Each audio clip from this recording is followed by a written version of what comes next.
Hello everyone, good morning and welcome to all to Analog Layout demo session today. I'm Kirti here, HR manager at Semicon Technolabs. I'm thrilled to have you join us today for demo session. Let me introduce my team members who are here to support this session. Mr. Kalyan Chakravarti, our senior technical director, who is MTech in VLSI with an impressive 18 years of experience in physical design and analog layout domains. Taslim, our HR executive, who is ensure smooth coordination sessions like today. We all are here to guide you through this learning experience. After completing the demo session, we will open a floor for question and answers. Before we dive into the presentation, let me focus on current market industry of semiconductor and VLSI. Semiconductors are the foundation of the modern electronics, enabling the development of devices like computers, laptops, smartphones, and various digital gadgets. VLSI technology is the backbone of the semiconductor industry, enabling the development of consumer electronics to advanced applications, making them cost efficiency and high performance. There is a huge demand for semiconductors in areas like 5G, IoT, automotive industry, and health sectors. So, as per the Fortune Business Insights, the semiconductor market is growing quickly.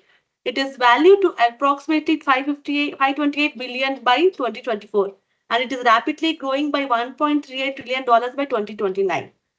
There is a huge demand. Many countries, including India, are investing in semiconductor manufacturing fabs to reduce dependency on other imports from other countries. Despite the demand is there, currently the market semiconductor and VLSI industry experiencing a talent shortage. Skilled VLSI engineers. Companies need engineers who are not only skilled but also adaptable to new design methodologies and emerging standards in semiconductor market. Our institute plays a vital role in preparing graduates to meet this demand through industry-aligned training, hands-on experience, and placement support. This ensures our students have the knowledge, skills, and connections needed to succeed in dynamic industry. So let me introduce now who we are. What is Semicon Technolabs? What we do? We are a leading Semicon Technolabs has established in 2016, over 8 years in this industry. We have successfully trained over 600 students past 8 years. We are a leading provider of VLSI trainings in VLSI fields such as design verification, DFT, physical design, and analog layout. These courses are designed for BE, BTech graduates in electronic and communication, electrical and electronics, ME, MTech students, candidates, freshers, and working professionals who are seeking to enhance their skills in semiconductor industry and VLSI domain. At Semicon, we bridge the gap between academic curriculum and industry requirements, leading to successful placements. Our expert instructors bring over 18 years of combined industry experience and academic experience to guide you. These courses are designed self-paced learning so that the content is available online. So people who prefer to take online virtual sessions, they can complete it on their own speed. We have provided flexible options for both classroom and virtual live trainings based on candidate needs. We offer 100% placement assistance and we have a track record of over 550 candidates successfully placed in last 8 years. We are strongly associated with the companies, semiconductor service-based and product-based companies for placement opportunities for our students. Our mission is to provide each student with the skills and connections needed to excel in the VLSI industry. We guide each student for thorough preparation of interviews with more than 1,000 plus mock interview questions. We provide real-time project assignments to gain in-depth practical knowledge for our students. Additionally, we provide tool access for our students to do hands-on practice. So these are the courses what we offer at Semicon.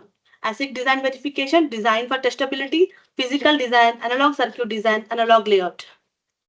So what are the skills you require to become a VLSI engineer? So you need to have strong understanding on digital design and basic electronics. You need to have knowledge in VLSI design flow, which is essential for all VLSI related roles. Proficiency and programming languages like scripts, Verilog, C, TCL. You will have to need experience in EDA tools exposure like Synopsys and Cadence.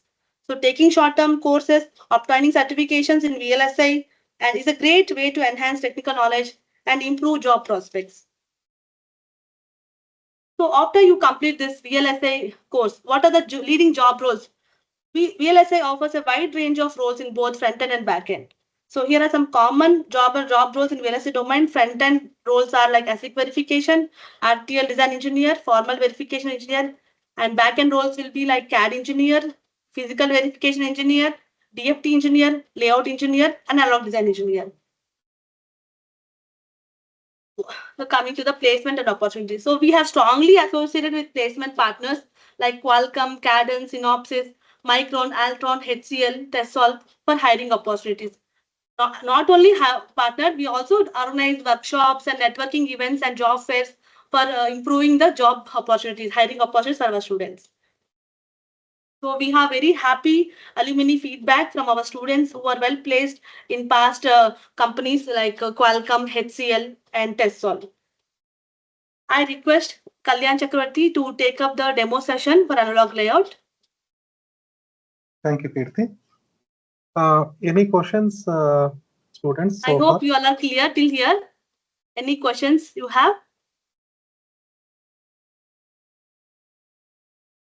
Anything on the slides presented so far? Any questions? Yes, sir. Hello, yes, sir. please. Good morning. Good morning. So you told you will teach Cadence and which tool? Synopsys tool, right? Could you please go to the respective slide, Kirti? Yes.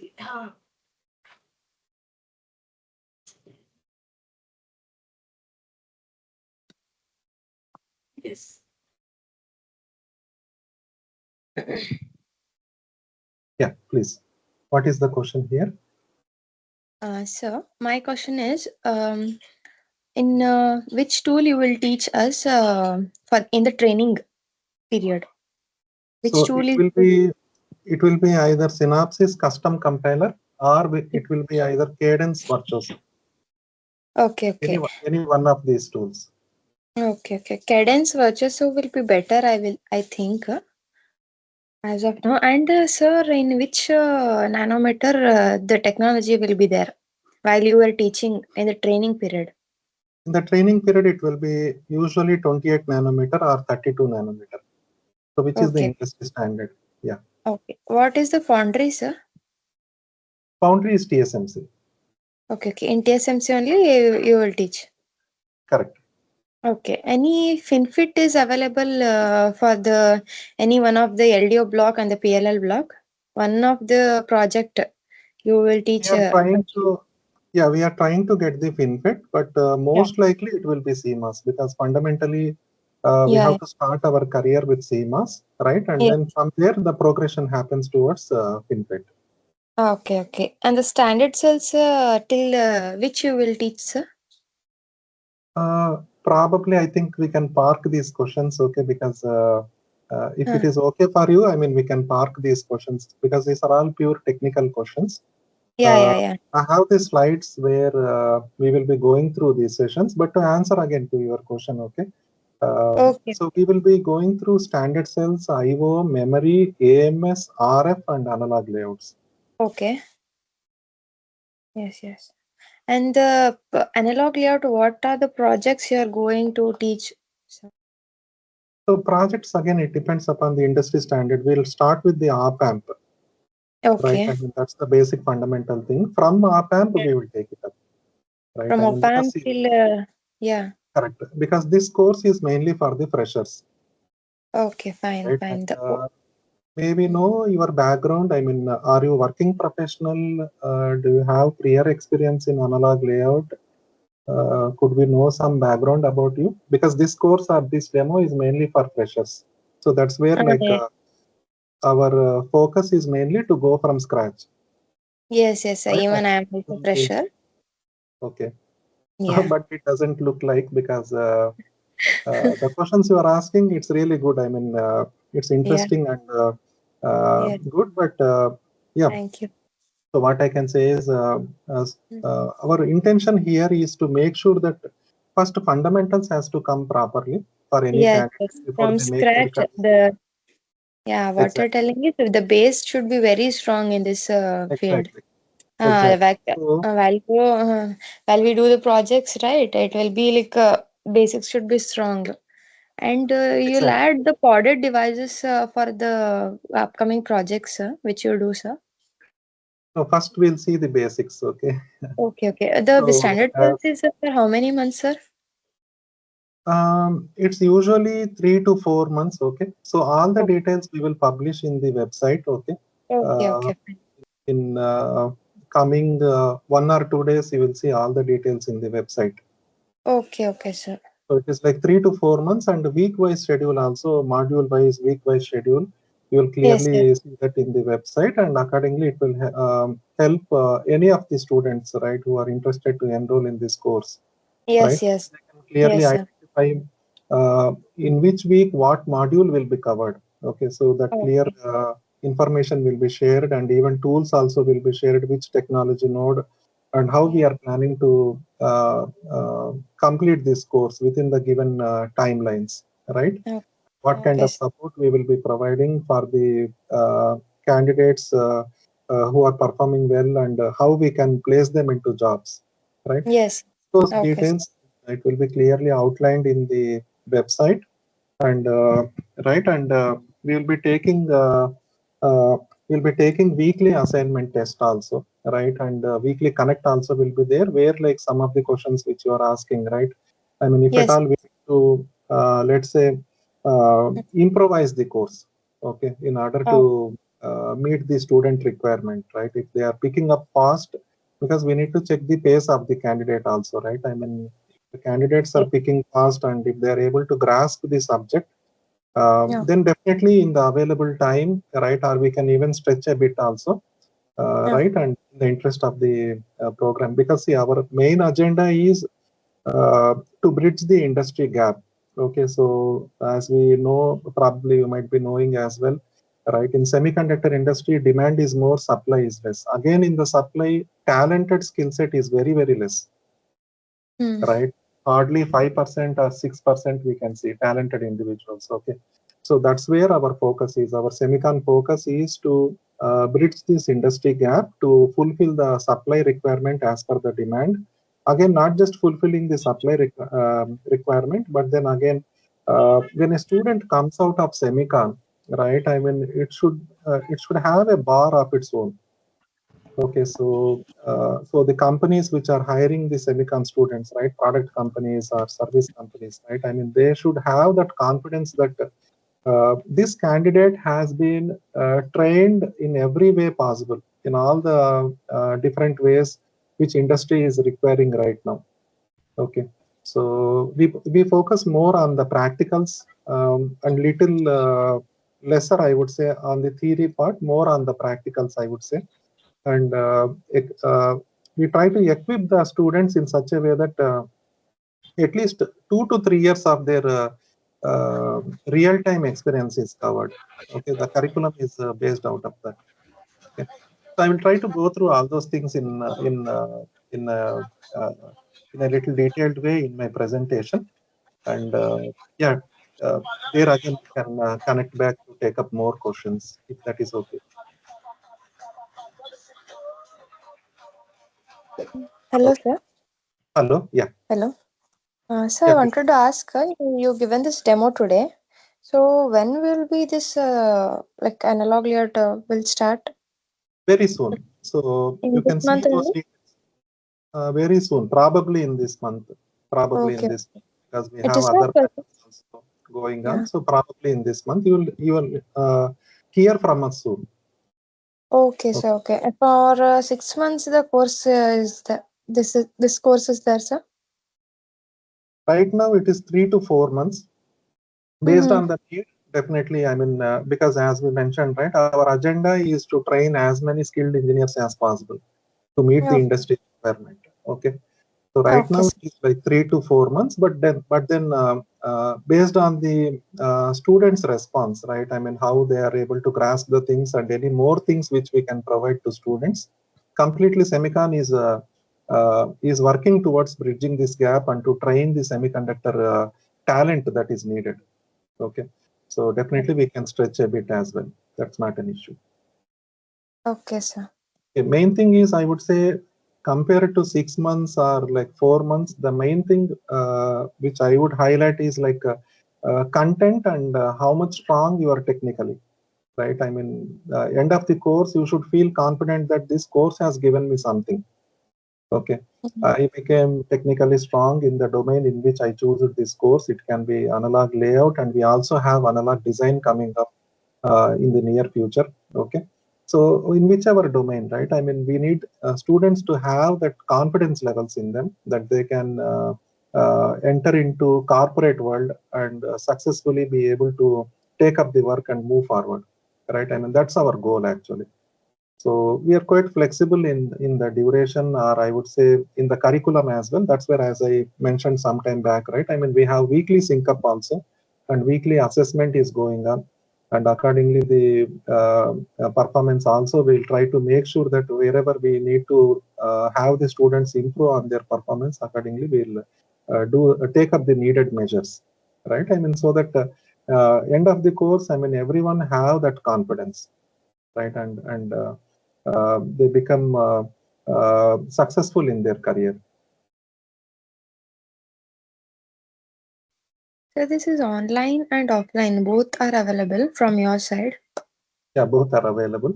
I would request, in the interest of time, because we need to stick to our guidelines, right? I mean, calendar guidelines and all. In the interest of time, if I could request you to park these questions for now, because all these things anyway will be covered in the slides which I'm presenting. Okay. Sure. Anything which our HR manager Kirti presented so far. If you have any questions related to that, please feel free, and we will be happy to take up those questions and answer to you. So any questions on the 10 slides presented by Kirti so far, our HR manager? No, sir. It is cleared. All right, yeah. Thank you so much. And please park your questions, okay?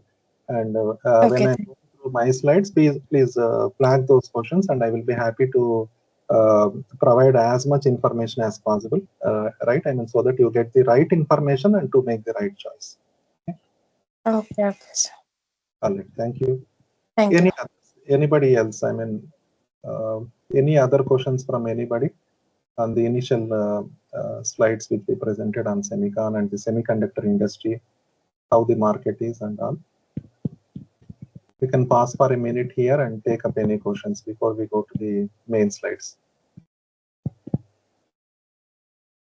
Anybody? Suresh, Giri Prasad, Kishore, Pooja? I have one question.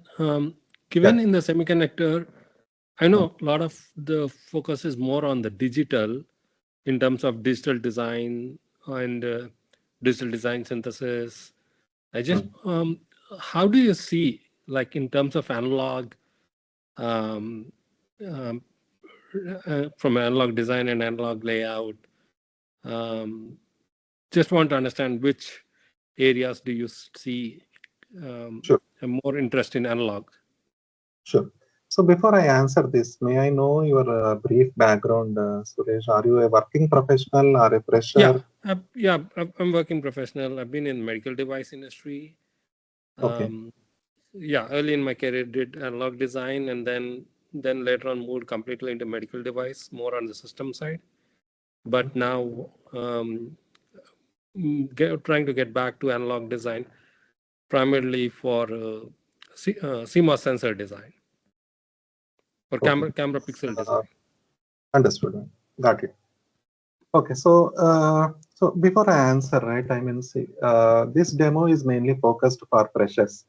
Okay, so all the answers, right, I mean, what we are trying to provide, or the info which we are trying to provide, this is focused for the freshers level. But then I will still try to answer you. I do apologize for others who can't understand, because these are little advanced questions, right? Okay. Now, if you look at the market, Suresh, okay, so most of the chips are EMS chips.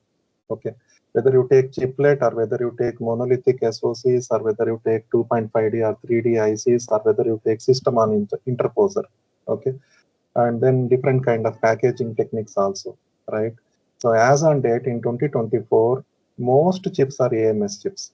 Okay, so when I say AMS chips, it is analog mixed signal chips. Okay, now no more we have pure analog chip or pure digital chip, which we call it as AOT or DOT. Okay, Now, EMS chips, the reason being because of shrinkage in technology node, I mean, more and more features are being planned to add into SoC, or more and more features are being planned to be part of chiplets. Okay, so if you are aware of chiplets, I mean, it is nothing but we are breaking the bigger logic into smaller parts, and then we are trying to incorporate these smaller parts into different chips. Okay, these are called as chiplets, and all of these chiplets will be sitting in the same package. Okay. Now, in nutshell summary, if I have to tell, right, because of advancement in artificial intelligence and mixed signal designs progress what we have. Okay, because of these two reasons. Okay, because now it's not no more like age-old mixed signal designs. Now we are even doing transistor level timing analysis using the NanoSim tool, which is available from Synopsys. Okay, a similar tool is being done under progress and being developed by Cadence also. But then we are now in an era where we are doing transistor level timing analysis. Earlier we were only limited till instance level timing analysis. Okay, gate level or instance level timing analysis. Okay, now because of changes in the technology, especially with respect to artificial intelligence, again inside artificial intelligence you have reinforcement learning, and different types of ML techniques are also getting incorporated into this AI technology as a backbone. And on the other side, when you say when you take up mixed signal designs, right? So earlier we used to depend on only GDS2. Now a couple of years back we moved to open access, and now we are using a OA database, which is like a common platform which can easily move across different tools between digital and analog. So considering all these advancements which are happening in the EDA world, right, and complexities which are soaring up in mixed signal designs, right? Now, no more it's a single chip. Okay, it's not a chip where you can purely tell digital chip. Okay, so we are trying to have a mix of both analog and digital, I would say. Okay, and analog being more, I would say, compared to digital, because a lot of IPs can be implemented in analog with ease compared to digital, because analog is like a continuous signal, whereas digital is more of 0 and 1s, right? I mean, based on the application. Now, analog is playing a vital role, I would say, and a lot of new companies which are coming up, and a lot of IPs which we are already using in our existing SoCs in any of the electronic gadgets which we are using. Okay, majority of them have analog. Okay, and that's where even EDA industry is investing a lot into analog sector, where like earlier we used to have only a rough idea about analog layout. Okay, when we are doing analog design, but now you can have a 3D view of the analog layout while doing the analog design. So much of advancements has happened, and similarly, when you come to analog layout, you have something called UDD. Okay, Unified Device format. Okay, so where you can clearly come up with the library which can be reused as many times as possible to reduce the cycle time of the analog layout. Okay, so these are some changes, I would say drastic changes, I would say, not small changes, but drastic changes in order to keep up with the pace at which industry is changing. Okay, so I mean the investment here itself will tell like how much requirement is there for analog. Probably I will go through some of the commercials part as well, like how semiconductor industry is evolving now, and how it is making boom in even India as well, right? And where and all we are positioned right now globally, right? I mean, probably it will add some more inputs to your question. Did I answer as per your requirement, Suresh? I mean, did you get the answer? Yeah, thank you so much. Yeah, no problem. All right. You can again reconnect when I'm presenting my slides. All right. Any other questions or else in the interest of time, we can move forward and we can go to the main slides.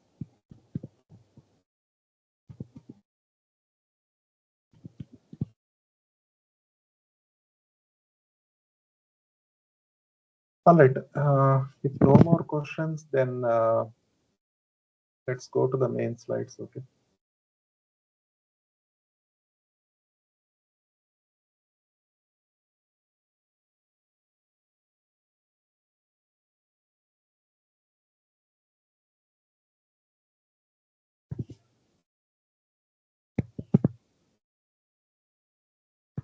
All right.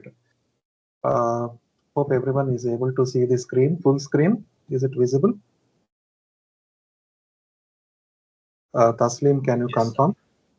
Yes, Kalyan. Yes, It's visible. yes, and we can. All good, right? I mean, we can move forward. Okay. All right. So, welcome again, everyone, for this analog layout demo. So we from Semicon Techno team want to give you a warm welcome and provide you not just the course highlights, but even a gist of how semiconductor world is and where we are trending toward. Okay, and how India is progressing towards semicon, and globally also what kind of forecast we can see in the semiconductor world. Okay. Mainly related to analog and probably even globally as well. I mean, semiconductor as a whole, including the semiconductor physics. Okay. So I'm Kalyan presenting this demo today. Okay. So I have around 18 plus years of experience, and I came from industry background, not from academic background.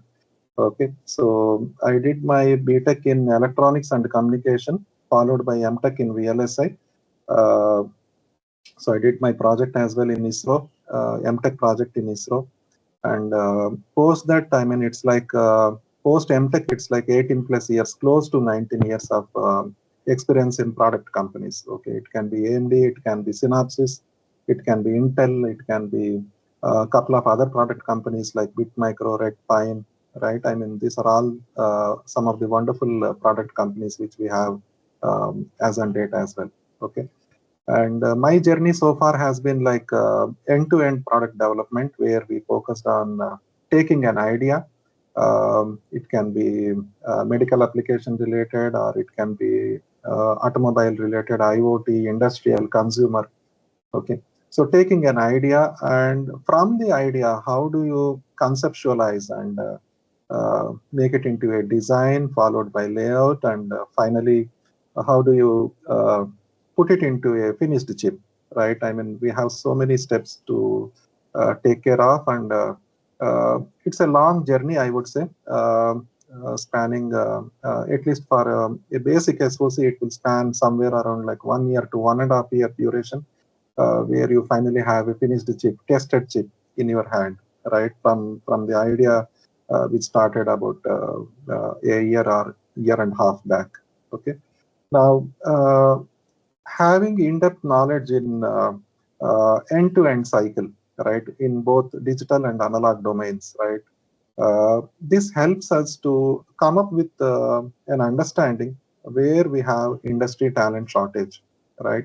So when we are hiring for product companies, or when we are hiring for service companies, or let's say even for government organizations, like even ISRO is hiring a couple of semiconductor professionals, and even IISc is hiring, right? So when we look at globally, like how the trend is happening for the semiconductor hiring, right? Definitely we can see a shortage in talent, right? And semiconductor or VLSI being a domain where many people don't know about this domain, right? Of course, of late, through social media and I mean the advancements which we are happening to connect to each other through WhatsApp, or through any of the medias what we have, electronic medias what we have. There is some awareness of VLSI or semiconductor, but I would say still there is gap, right? I mean, people need to know more about semiconductor. I think that's where we are having so many initiatives being happening by Sri Narendra Modi ji and government of India, government of other countries, they are supporting semiconductor, right? So that everyone is aware, and we can focus our employment to the right opportunities what we have, right? Especially people coming from core domains like electronics and communication, triple E, right? And electronics and instrumentation, and somewhere even computer science also is related to this semiconductor industry, right? In a way where we need the coding to be done, right? And we need talent, right? And this talent is not just talent to meet the demand what we have, right? We need talent where people know in depth about fundamental things which they are projecting in their job, or I would say like job related fundamental things, okay, to understand the requirement of semiconductors, right? And then not just that, I mean, they need hands-on experience to use the EDA tools, because uh, uh, time to market or time to deliver a product to market is the key here, okay. And especially because of soaring cost which we have to make a product, right? I mean, we cannot take the risk of having a bigger schedule, or having some flaws in the program, right? I mean, we need to make sure that schedule is in control, and then I mean, absolutely zero mistakes, I would say. Okay, we don't have chance to take up any kind of mistake, I would say. Okay, so that's where not just skilled engineers, but then we need skilled engineers who have more hands-on experience, who can understand the practical issues and take it forward. Okay, so to contribute for the activity which has given to them, it can be ASIC or SOC, or it can be any other requirement of the project. Okay, and as I mentioned, like chiplets is one trending topic what we have, right? And different packages as well. Okay, to meet the package requirement also, we define chips accordingly. Okay, now this is an interesting field. Nothing complex as such, but provided you have the right guidance. Okay, that's what I could understand in my close to 19 years of experience. Okay, the subject is not as complex as it is, but at the same time, you need to have a right mentor who can teach you or who can guide you as what the subject is. Okay, and that's where our focus is, to have the industry experts come and train in our semicon labs. Okay, not the academic where like we just have the theory part. Okay, because practically you can see the problems, understand what is going on in the industry, what gaps we have in the industry talent, and how you can bridge that gap, okay, through proper training. Okay, and all this can be done only if you are coming from an industry, right? So no offense as such for the academic background, but the industry background will fetch you a lot in training the team to the proper level which they need. Okay, so please pause me where and all you have questions. Okay, please raise your hand, or please feel free to unmute yourself and ask any kind of questions. Okay, and we'll be happy to share any information what we have. Okay, so let's go to the contents. So what all things we'll be covering in the scheduled time today, right? I mean, we'll be going through the introduction to VLSI chip design, where we will be introducing what is VLSI and how did actually VLSI come into picture, right? I mean, it's not like overnight VLSI came into picture, because a lot of things go into place. Initially, electronics industry has to soar up, and we also need transistors to be evolving, right? So it's hand in hand, right? I mean, evolution that has happened, and so many stages we went through, right? I mean, SSI, MSI, LSI, and finally VLSI. Okay, so we are standing at VLSI now, or I would say like we are into much more advanced thing as well, ULSI. Okay, ultra large scale integration. But then the terminology remained the same. We still call it as VLSI. So we'll go through all those things in our first content, and then we'll go through the VLSI flow, right? How from an idea it gets converted into the finished packaged chip, right? I mean, we will go through all those steps, right? And then semiconductor manufacturing process. Okay. Even today, so many new materials are coming, right? I mean, when we look at the semiconductor physics, right? So many new materials which are able to provide best quality conductors, right? I mean, So we might be knowing like insulators, conductors, and semiconductors, right? Now, so many materials are there which are good in terms of insulators, good in terms of conductors, good in terms of semiconductors. But even today, we still go with sand, right? I mean, which is nothing but silicon, right? And how from sand or silicon we finally have the finished chip in our hand, right? We'll go through that as well in the semiconductor manufacturing process. And then we'll touch base on analog layout. What exactly is analog layout? And before doing analog layout, right? I mean, how do we do analog design? We'll briefly touch base on that. It's called as full custom flow, right? And then we'll also touch base on the course content, but exact course content, duration, which kind of tools, everything, even week-wise split up of the modules, right? I mean, everything will be put across in our website as well, which you can refer. Okay. And then definitely, yeah, we would like to, I mean, have question and answer as well. We'd love to have more and more questions. Any question which will help you to understand more about our semicon, more about our course, and which will help you to make the right decision, right, for your career. Okay. And of course, finally, we'll wrap up our today's analog layout demo session with the summary. Okay. So any questions here on the contents? Anything at all, okay? Because the whole agenda here is to make sure that we provide you as clear information as possible, okay, from the Semicon Technolabs, and you have something taken out from this demo session, right? I mean, you gain some knowledge and have more and more info on the semiconductors, followed by analog layout, right, which is our demo session today. Okay. Now, as we can see here, okay, Semicon Technolabs electronic circuit, okay. So electronic circuit, as you can see on the right side, okay, the small IC which is present on the finger, right? I mean, this is what we call as integrated circuit, okay. Now, what is sitting inside is nothing but electronic circuit, right? Now, the image below on the right side, right? I mean, you can clearly see it is a PCB board, okay. PCB board where like in the PCB board you have IC soldered into PCB board. Okay. Usually those who are into engineering, I mean, you might have seen the breadboards. Most of the electronics and communication engineering students, they will be having their labs being done with breadboards. Okay. So this is similar to that. Okay. In the breadboard, you'll be using ICs and followed by resistors, capacitors, and all. So here also you will be having a similar kind, but then since this is a product, right? I mean, you will be having the actual PCB board where like IC is soldered into it. I mean, the below image shows the same thing. Okay.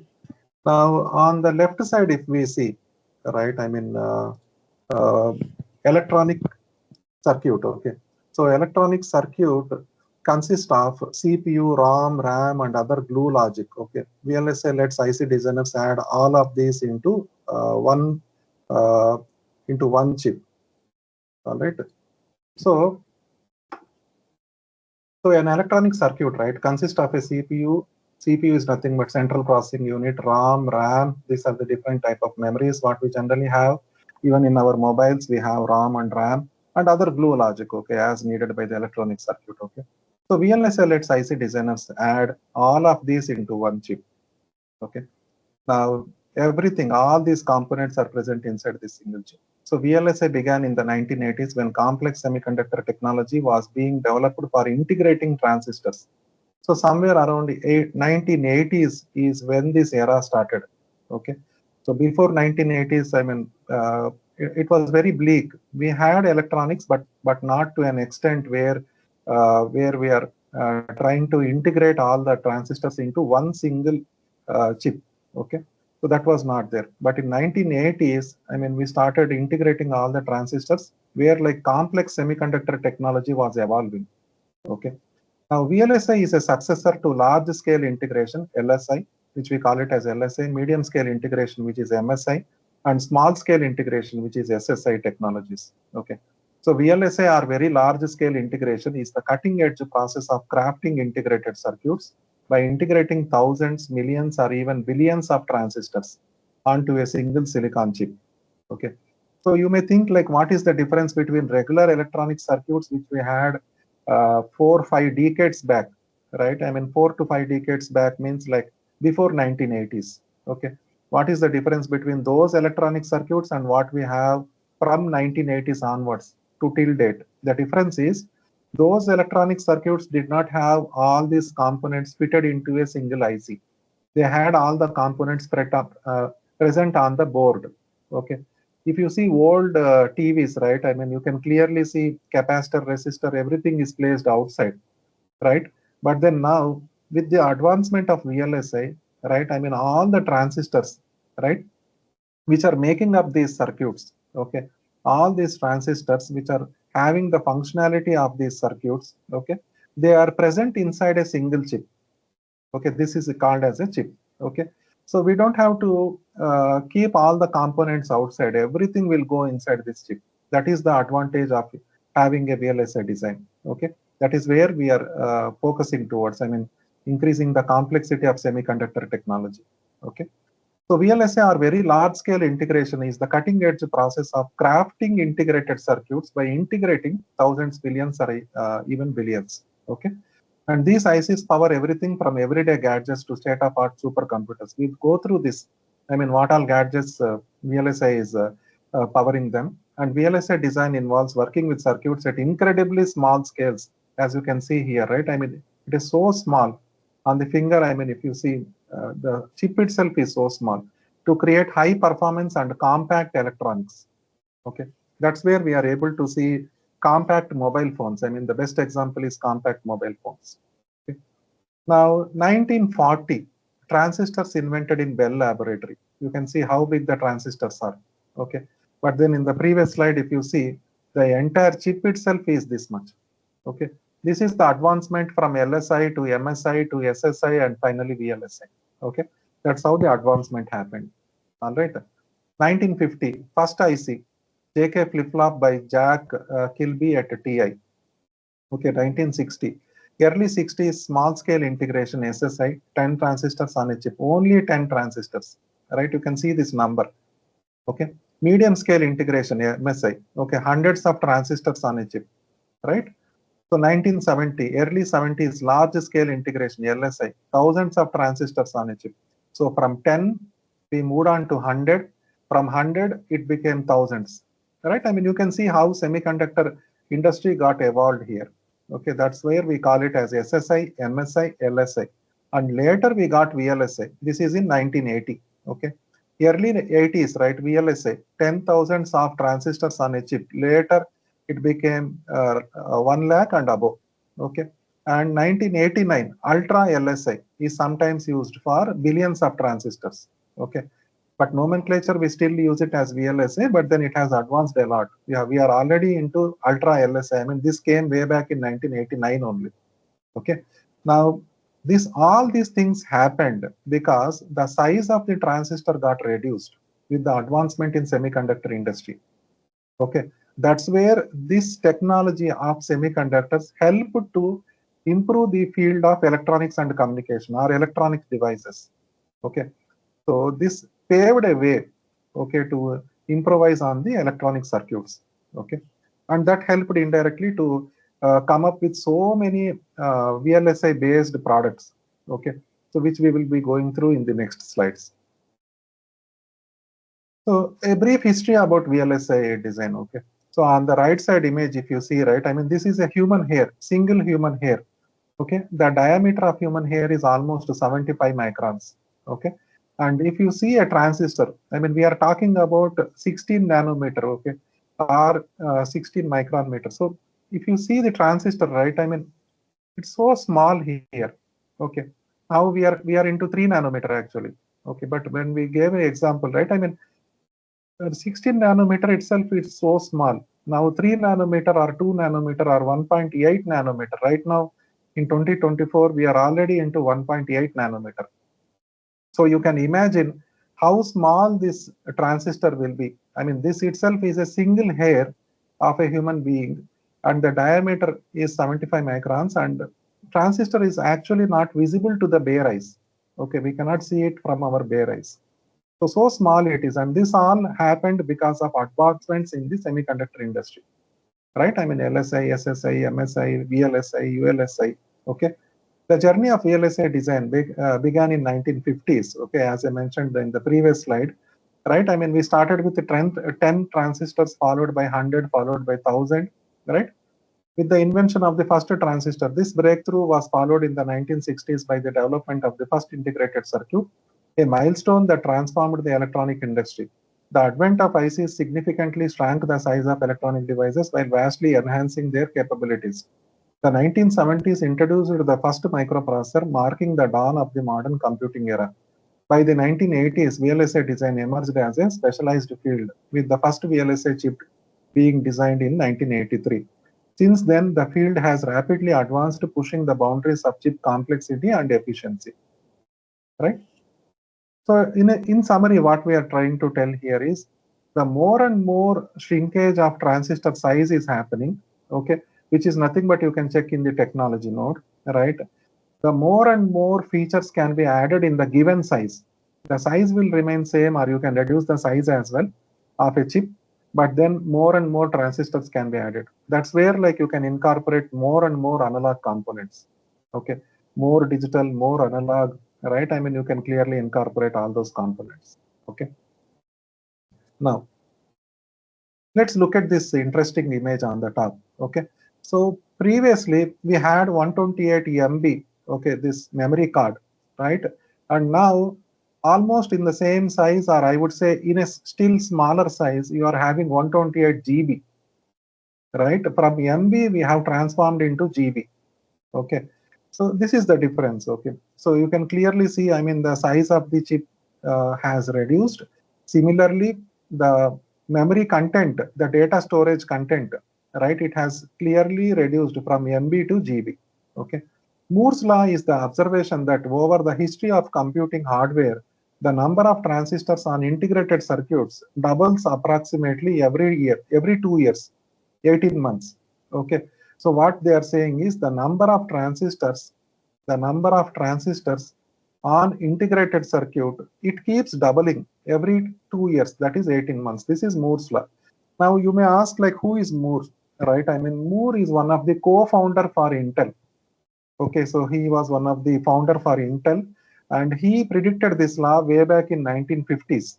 Okay, this law is based on 1950s, right?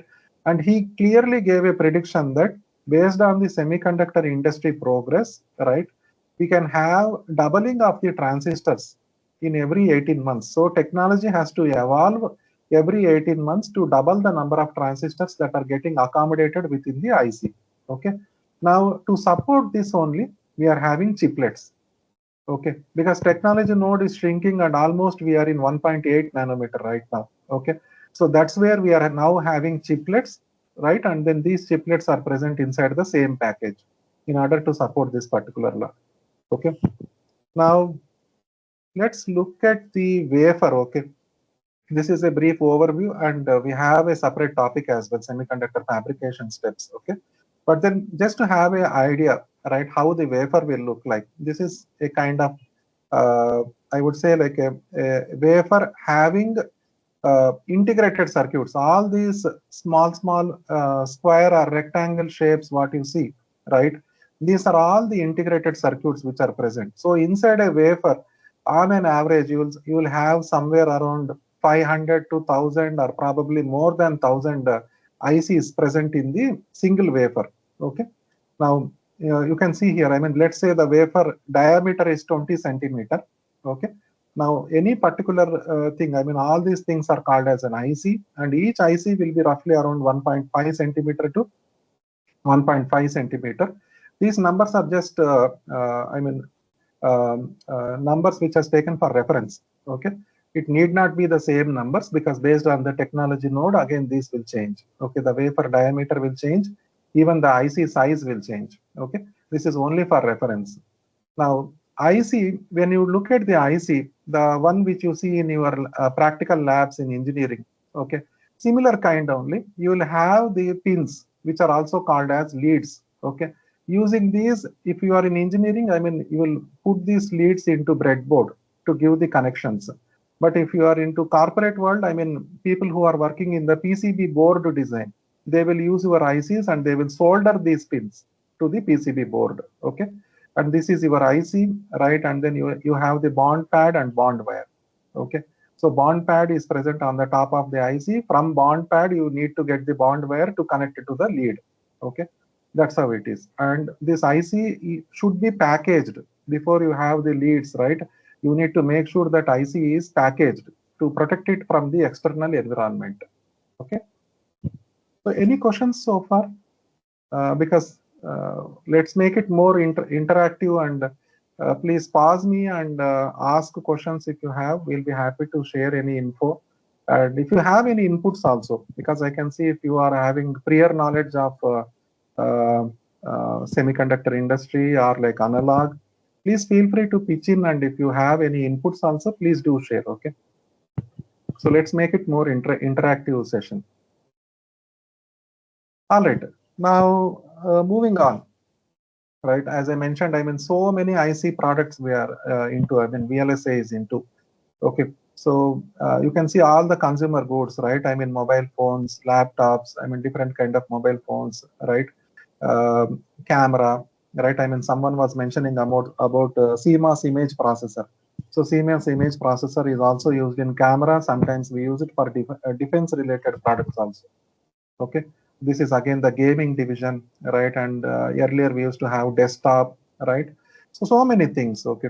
So what all things go into these products? We call these all as products. Okay. Now what all things go into here? Processors like CPU, DSP, digital signal processing, right?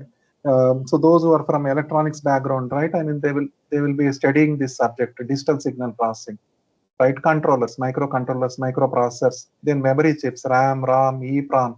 We have this in our day-to-day computer systems also, laptops, right? I mean, we can have, I mean, we can clearly see these things in our laptop or in our mobile phone. Okay. Then analog, right? I mean, this is the topic for today, right? I mean, see, mobile communication, audio, video processing. Everywhere we need this audio, video processing, right? So to answer, I think Suresh, right? I mean, to answer to Suresh. So how is analog industry going? Okay. Wherever we have audio and video, pretty much now everything is based on audio and video. Okay, you take ADAS feature in automobile industry, right? ADAS is one of the booming sector in automobile, right? Pretty much every car is having ADAS features. Now ADAS features is purely based on audio and video. If you take video call in WhatsApp, if you take video call elsewhere, Teams meeting, right? Since you are from working professional, right? If you are using Teams, right? Or those who are using Teams, right? Audio and video processing, right? Wherever this comes, audio and video processing, right? Everything is again purely analog. This is where today's demo is, analog layout demo. Okay, so you can just correlate like how much industry requirement is for analog. Okay, and programmable. These are like PLA and FPGAs. Okay, so programmable usually we put it for the low end products where cost is less, right? Something like for Halloween, if you are making a doll, okay, talking doll, right? Hardly like $1, $2, right?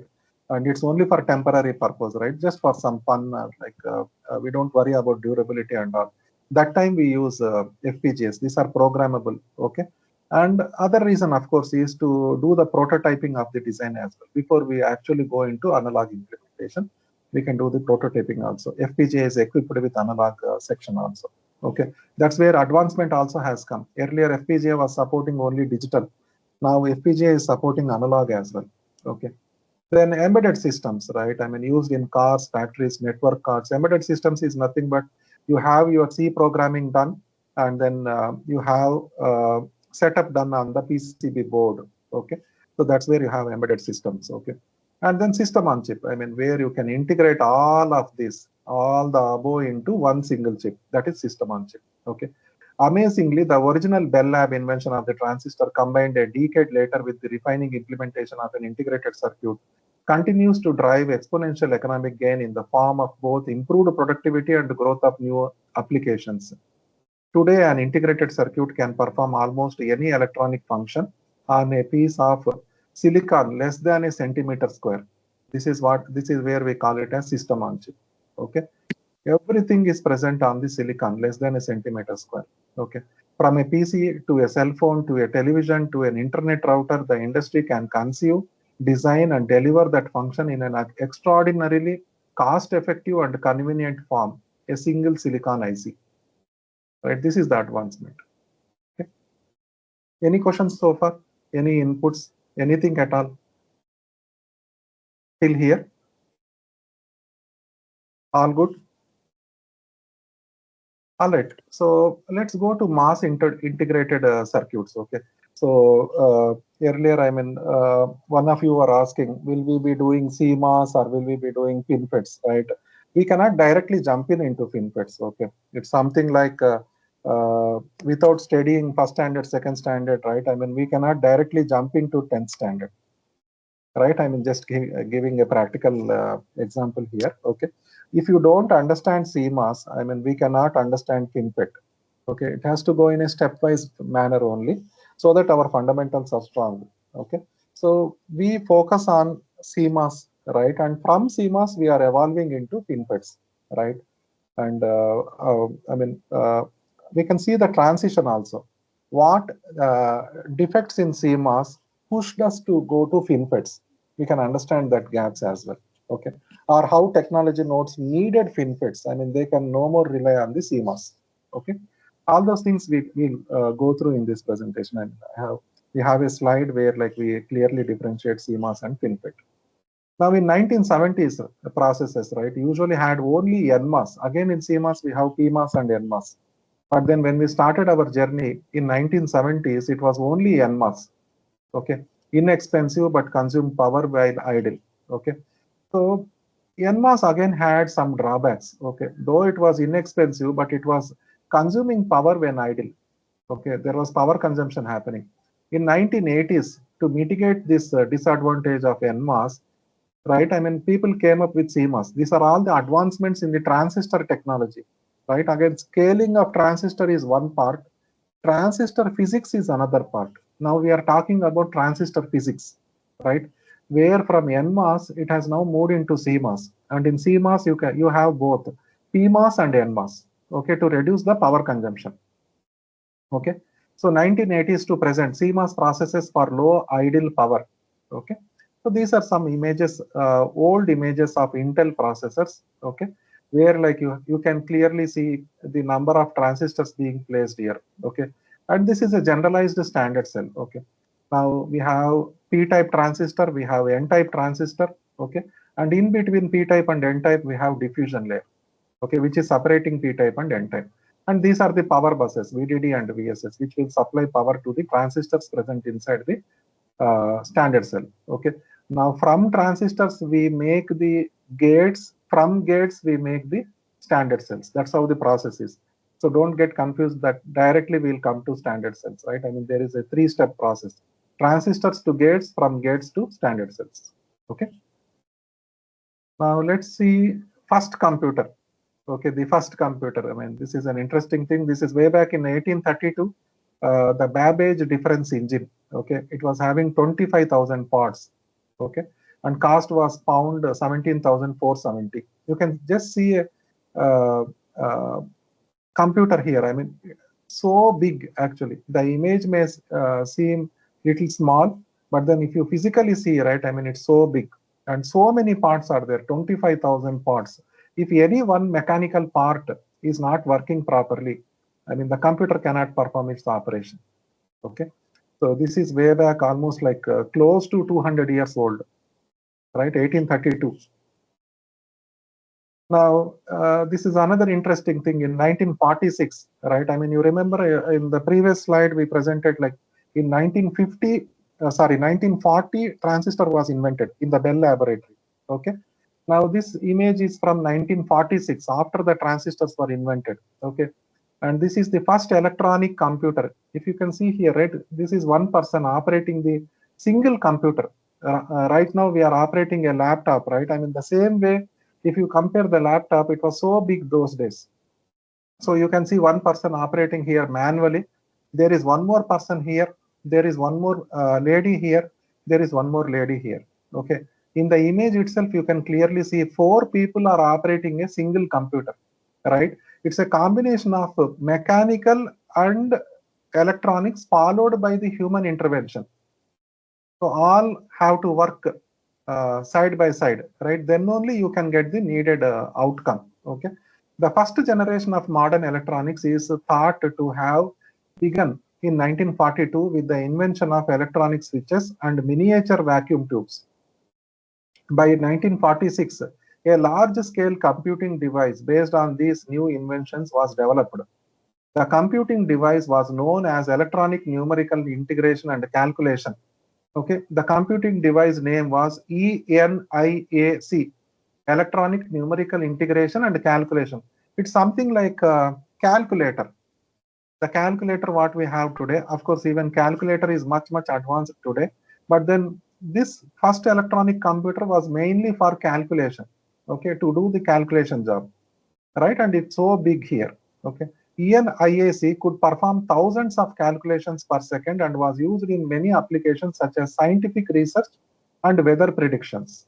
Okay, so this is on the first electronic computers. Okay, and these are some examples of technology node. How technology node, let's say from 1.5 microns to 1 micron to 0.8 microns, 0.6, 0.35, 0.25. Right now, I mean, we are in 3 nanometer. Okay, so how the products are becoming smaller and smaller in size. You can clearly see this. Okay, the products itself, right? I mean, they are becoming smaller and smaller, and then your performance also is increasing. If you see the Qualcomm Snapdragon advertisement, right? How they are projecting the frequency at which the chip is operating, right? Which means the response rate will be faster.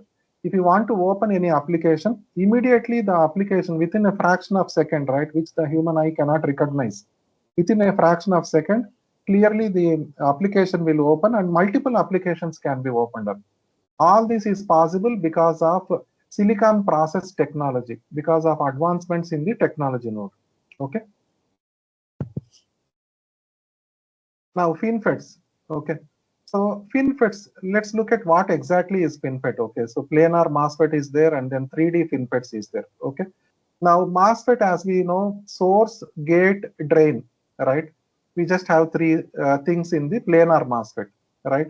But then in the FinFET, if you look at the 3D FinFET, right, you have something called fins. Both at the source and as well as at the drain, you have fins. Okay, this is the difference between a planar MOSFET and as well as 3D FinFET. If you look at the transistor level point of view, okay, especially when you are doing the fabrication, okay, and clearly we can see power, right? So power advantage is there in terms of FinFET as compared to planar MOSFET. Okay, see this blue color line, right? I mean, this is for planar MOSFET, and this orange color line is for the FinFETs. So clearly, right, whether it is dynamic power or leakage power, clearly you can see the advantage. Okay, so clearly the FinFETs are having advantage in terms of power compared to planar MOSFETs. Okay, now why do we need power advantage? The advantage of power is your battery life will increase.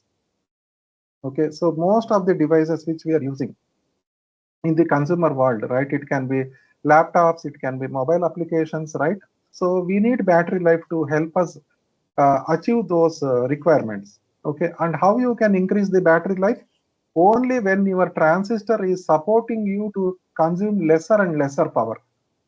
That is where like you can achieve the battery life, right? So that's where we are targeted into. Okay, so that's where FinFETs come into picture. I mean, you can reduce the power consumption using FinFETs compared to regular MOSFETs. Okay, but then you have other challenges also. It's not like only power has to be considered. During implementation, FinFET has other challenges of implementation, right? I mean, especially if you want to do the routing of the signals, right? So double patterning or multi-patterning challenges are present in the FinFETs. Okay. Now let's look at some of the applications, or let's look at some of the processes which we are using. Okay. So we discussed about CMOS, we discussed about FinFETs, but nevertheless, I mean, we have other processes also Okay, BCD is one process which is using bipolar CMOS, right? And bipolar DMOS. Then silicon on insulator, gallium nitride, silicon carbide. Okay, these are other processes also. And if you see the material, right? See, in CMOS or in FinFET, we are still using silicon. Similarly, bipolar also we are using silicon. Silicon on insulator also we are using silicon material. When I say silicon, it is nothing but sand. Okay. Then gallium arsenide. Here the physics of the semiconductor is changing. Okay. It is gallium nitride. Similarly, silicon carbide. Okay. Now, where and all we use the applications. Okay. So CMOS, microprocessor, digital ICs, memory, analog circuits. Okay. FinFETs, high performance CPUs, GPUs, low power electronics, right? If you see these applications, right, even today, majority of the companies, right, they are still depending on CMOS for analog circuits. They have not yet moved to FinFETs for analog circuits. Very few cases we can see people moving to FinFETs in the analog world, but then majority are still into CMOS only. Okay. Now, what are the advantages? Low power consumption, cost effective, right? This is also important factor. High density integration. But if you look at the FinFET, better electrostatic control, which means ESD control, okay, enables further scaling, reduces leakage, right? And disadvantages, CMOS disadvantages. I'm just focusing on CMOS and FinFET, right? Others are just like additional information, okay, which we are not using much in our semiconductor industry, but majority, predominantly, the industry is dominated by CMOS in the analog world, followed by, to some extent, FinFET. Okay, that's why I'm trying to focus more on these two. Okay.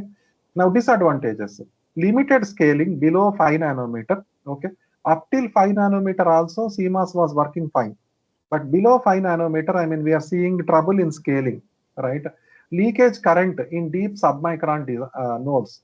Whereas for FinFET, more complex to design and manufacture, high cost, right? I mean, cost incurred is high and manufacturing is not so easy, because if you see in the previous slide, right, for source and drain, there is FinFET added. Whereas in regular MOSFET, we don't have FinFET. So it's a little easy to manufacture. Okay, that's where I was telling. I mean, we have to look into different angles, right? Not just power consumption, where we are getting benefit of FinFET, but we also need to look into implementation challenges, fabrication challenges, cost associated with each of the processes which we are finalizing for the analog circuit design. Okay. Any questions so far? Is it understandable? Everyone is understanding? Am I going too fast, too slow? Can someone please unmute and let me know how things are going? Do you want me to go slow? Explain more on some of the interesting things. How is it going? Kirti, am I audible? It's going good. All right, yeah, thank you. All right, let's look at some of the VLSI companies. Okay, so those who had questions like after course completion, okay, where and all we can get placed, right? I mean, right now, if we look at the VLSI companies, right, I mean, so many product companies have evolved, right? And the chips which they are fabricating, right? I mean, it's something like the industry has grown a lot. I mean, the vertical of the industry has grown a lot. Okay. Now, for example, if you just take example of ADAS, which I was telling some time back. Okay. Right now we are into ADAS level 2, right? And there is still scope for level 3, level 4, level 5, which is not present in India right now. Okay. So we are at max we are having level 2 in most of our vehicles, right? So each of these companies, right, I mean, they have these specific customer requirements where electronic circuits are needed to fulfill those requirements, right? Especially in the consumer world. Similarly, you can take IoT platform. Similarly, you can take industrial platform, right? I mean, every industry, the demands which was there last 10 years or before, and the demands what we have now from the end customer, they are changing. More and more demands are coming up. And to fulfill those demands, we need more and more successful product companies, right? That's where We have just highlighted some of the main companies which are present in VLSI, right? I mean, you can take up Cisco. Majority people may be knowing about Cisco. Then IBM, almost 100 years old company. IBM. Then AMD. AMD is also like close to 70 or 80 years old. Started in 1960s. Okay. Then Tata Elxsi from Tata Group. Okay. Then some of the known companies. Okay. Broadcom is again one such company. Motorola, I believe pretty much everyone should be knowing about Motorola. It is again a VLSI company. Okay. Then what else? Siemens. Siemens also is a noted company. Okay. And of course, Cadence and Synopsys, right? I mean, these are some EDA tool vendors. Okay. But of late, those who are into engineering, right? I mean, those who are studying engineering, now colleges are providing labs as well, and you might have heard about these names, right? These tools are from Synopsys, or these tools are from Cadence, and of course, Intel, right? I mean, pretty much I would say everyone knows about Intel, right? Intel laptops, Intel computers, Intel servers, right? So many things are there, right? So we just try to highlight a couple of main companies, okay? And Connexent is also one of the beautiful company which we had, okay? And Cypress is also there, NXP is there, okay? All right, now, and then of course, National Semiconductors, okay? So previously, couple of years back, way back in 1990s, late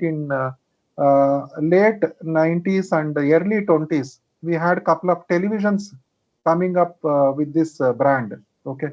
National Semiconductors, they incorporated their integrated circuits into televisions, and we had a couple of televisions released during that time, okay?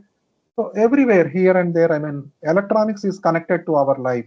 And these companies, in one or the other way, since they are providing those electronic goods to customers, right, through the products, so they are all connected to us in one way or the other way in any part of our life, right?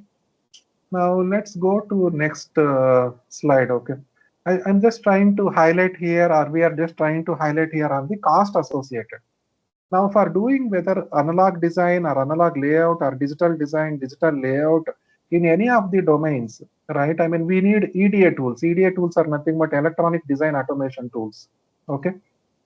Now, if you see the cost associated with EDA tools, right, as the technology node is shrinking from 65 nanometer all the way till 5 nanometer, the cost of EDA tools associated is getting increased. Okay, this is in $1 million. Now for 5 nanometer, it is almost $250 million. Whereas for 65 nanometer, it is between $0 to $50 million. Okay, you can just see how the cost is increasing. Similarly, hardware design cost is also increasing. Okay, from 250 nanometer, when you come to 65 nanometer, okay, so here also the cost is increasing, right? This is again the cost in dollars million. Okay, the cost at the lower technology nodes is drastically increasing. Okay, and again the segregation is based on verification, physical design, logical design, photo mask. Okay, so 4 segments has been taken and the cost is increasing. Now NRE cost means non-recurring cost, which means the product company has to shell out the money in the very beginning stage itself without getting the profits. Okay, so they will start getting the profits once the product is released into market and people start purchasing it. Only then the money will get recovered. Till then it is called as non-recurring cost, NRE cost, breakdown of ASICs. Okay, so here also, if you see, right, I mean, the cost percentage of total design cost, okay, the cost is kept on increasing, right, based on the technology node. Okay, so overall, what I'm trying to highlight here is, right, why do we need skilled engineers, right? Again, in the skilled engineers, why do we need talented, high performing skilled engineers? The reason being, the cost associated with any of the lower technology node or hardware design cost or NRE cost, right, it is kept on increasing over the years. As the technology advancement is happening, the cost is getting increased. And any small mistake in the implementation of the SoC or ASIC, it will bite us back with huge penalty. Okay, so that's where we need, definitely we need to fulfill the demand requirement of the semiconductor companies, but at the same time, we need skilled engineers who are aware of the practical issues. Okay, that's where the industry expert providing the training makes a lot of difference, because we have seen those issues and where and all the bottlenecks are there, and where and all we have to go with correct by construction approach, where and all the problems can come, and how to avoid those problems beforehand, right? Either it can be through checklist or through robust flow, right? In whichever way possible, right? That's where the industry experts play a vital role in grooming the candidates to make them industry ready, right? So that they can take up these challenges without any hesitation and with confidence. Okay. All right. Any doubts here on this particular slide? Anybody? Okay. All right. It's clear. Then let's go to next one. This is on the wafer cost. Okay.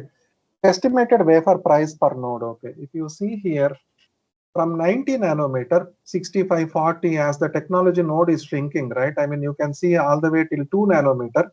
Okay, the price is shooting up like anything. This is for the fabrication cost. So if you recall the previous slide, right, where the person was holding the wafer and wafer size was somewhere around 20 centimeter, and each of the IC size was 1.5 centimeter into 1.5 centimeter, right? Now the wafer size is decided based on the cost.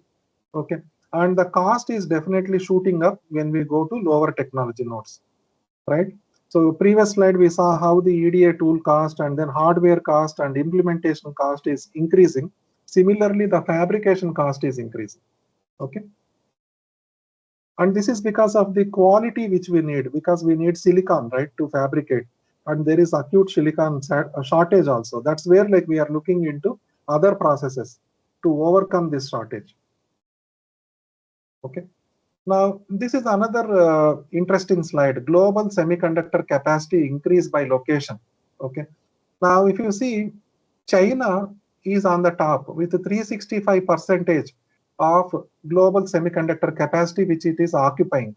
Okay. Then followed by US. US is occupying 203%. And of course, followed by South Korea, 129%. Then Europe, 124%. Right. And then rest of the things like Japan, Taiwan, right, and others. Right now we are in this category. Okay, so from here we have to evolve into something like China or something like US. That's where a lot of initiatives are being taken by government of India, and it is being supported by the semiconductor industry across the globe. Okay, so that we have more and more semiconductor fabs, semiconductor design houses present inside India. Okay. Now let's see how India is trending, okay, in terms of semiconductor manufacturing, right? So as you can see here, right, I mean, I have listed down the top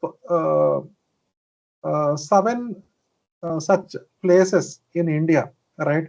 Like Gujarat, Maharashtra, Assam, again in Gujarat and Rajasthan, where lot of investment is happening on the semiconductor side.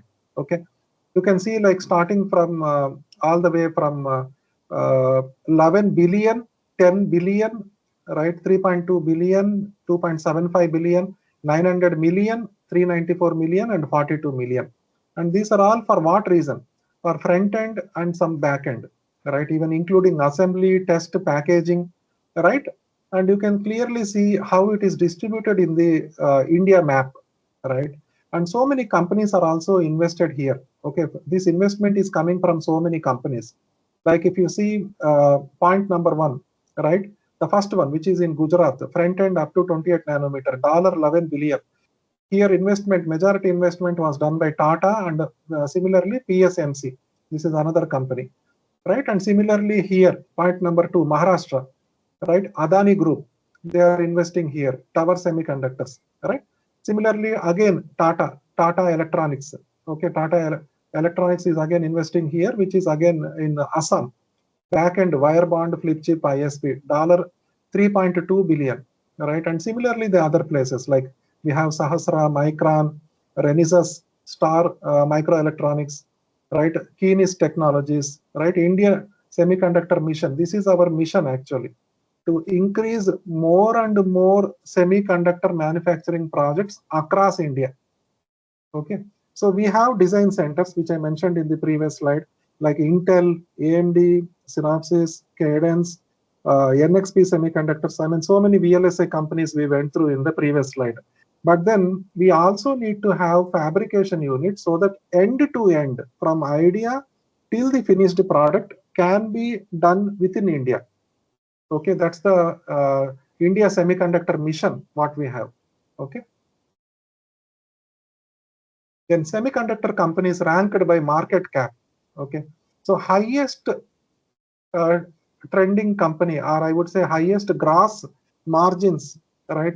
The company which is having 3 trillion, not billion also. Look at the number, 3 trillion. That much of money is being generated here.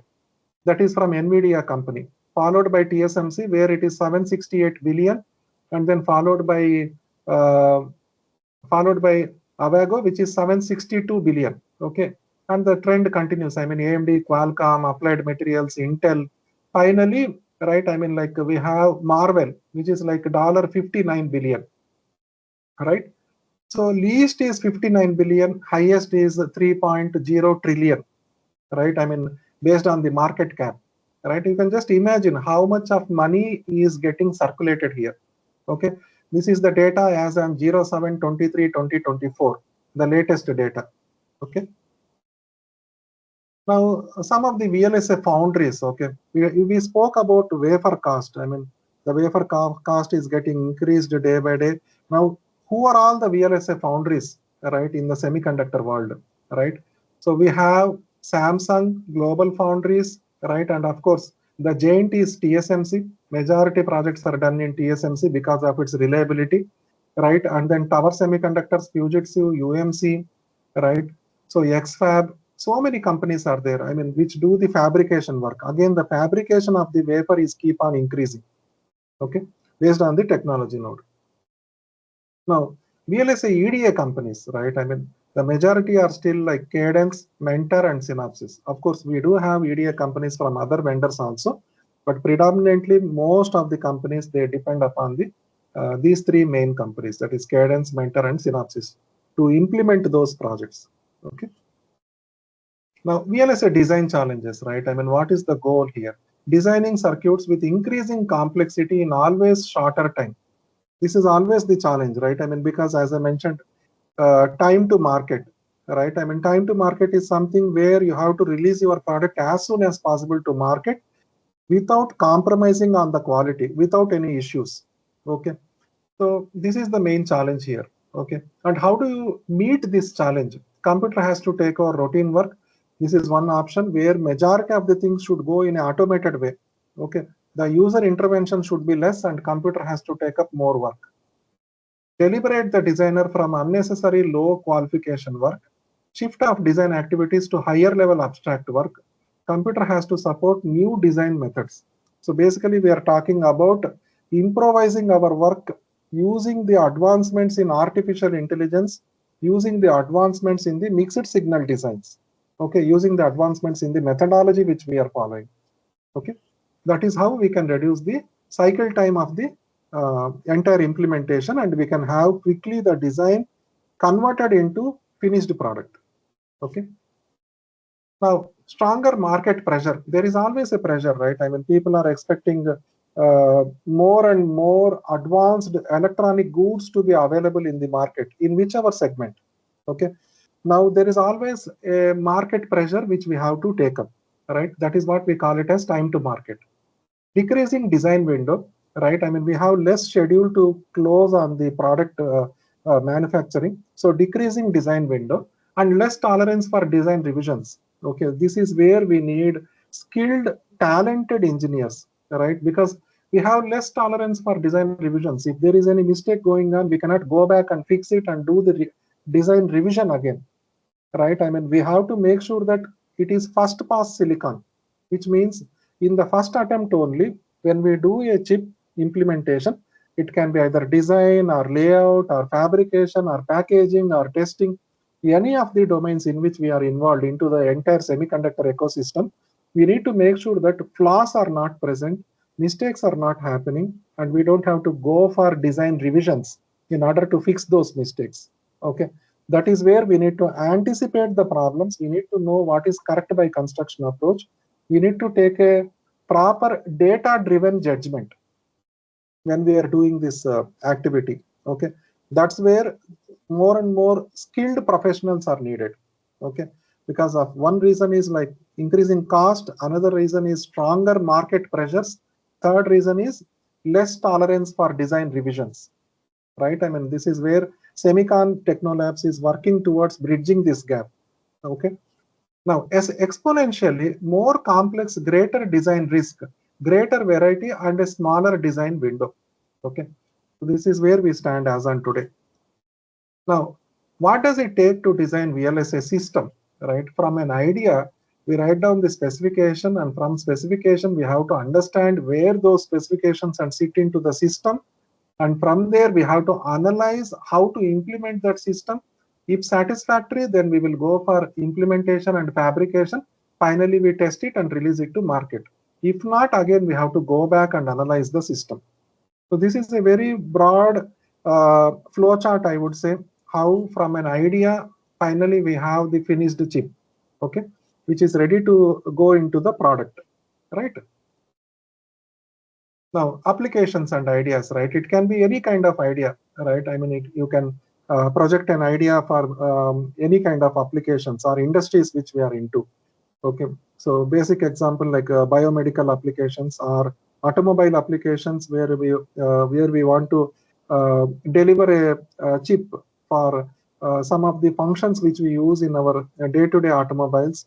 Similarly, aero industry, where like in aeroplane, what all things are in the aero industry sector, where and all you can apply electronics. Similarly, defense mechanisms, okay, defense industry, right? So whichever industry you are choosing or whichever product you are choosing, based on that idea, right, you have to finally start mapping them as how the chip will look like. Okay, application and idea, right? Now, specifications, okay. So you need to understand what type of instructions you need to present in your specification. Similarly, interface, because this is the one which will interact with your external world. Your product has to interact with your external world. So you need to be very clear what type of interface you want to keep. Okay. Organization of the system. How do you want to organize your system? Again, please remember, system means a finished product. Chip means the brain of the system. Okay, something which is operating the system. Functionality of each unit in the system and how to communicate it to other units. Okay, so these are some of the specifications, right? And then design and analysis. Once you have the circuit design in place, you need to convert that into layout and then cleanly make sure that it is clear with respect to physical verification. And finally, it goes into mask layout patterns. This is done in the fabrication unit. Okay. Now fabrication, right? I mean, previous slide we discussed about the mask layout patterns, right? This goes into tape out. I mean, something like where we have different steps in the fabrication. So these steps will be explained in the next content. Now from tape out, once the fabrication steps are completed, it will be coming out as a packaged chip. Okay, this packaged chip will be like something like this. Okay, packaged chip, tested and packaged. Okay, and bare die will be like this. So bare die we cannot touch with our bare hand, right? Because there is chances of electrostatic discharge which will damage the chip. Okay, damage the die. So that's where we need the die to be packaged and to have a chip like this, which should again be tested before we release it to the market. Okay. Evaluate, design, and compare to model. Okay. So you might have these machines in your colleges. I mean, we call this as model sim, right? I mean, initially when Kirti presented the slides, I mean, one of you are asking what tools will be presented, right? So skills required to join this course, right? So this is model sim where like we try to model how the chip is working. You can clearly see the sine wave, and we can measure here how much of the current supply is happening here, the amplitude of the current supply, right? Based on this only we evaluate our design and compare to a specific model, which is industry standard model. Only if it meets that model, then only we are circulating this chip to the market. Okay. We check signal integrity, power consumption, input-output behavior. Does the chip function as it is supposed to be? Is the chip working as per its expectation, as per its idea, right? Does it work as at a desired clock frequency?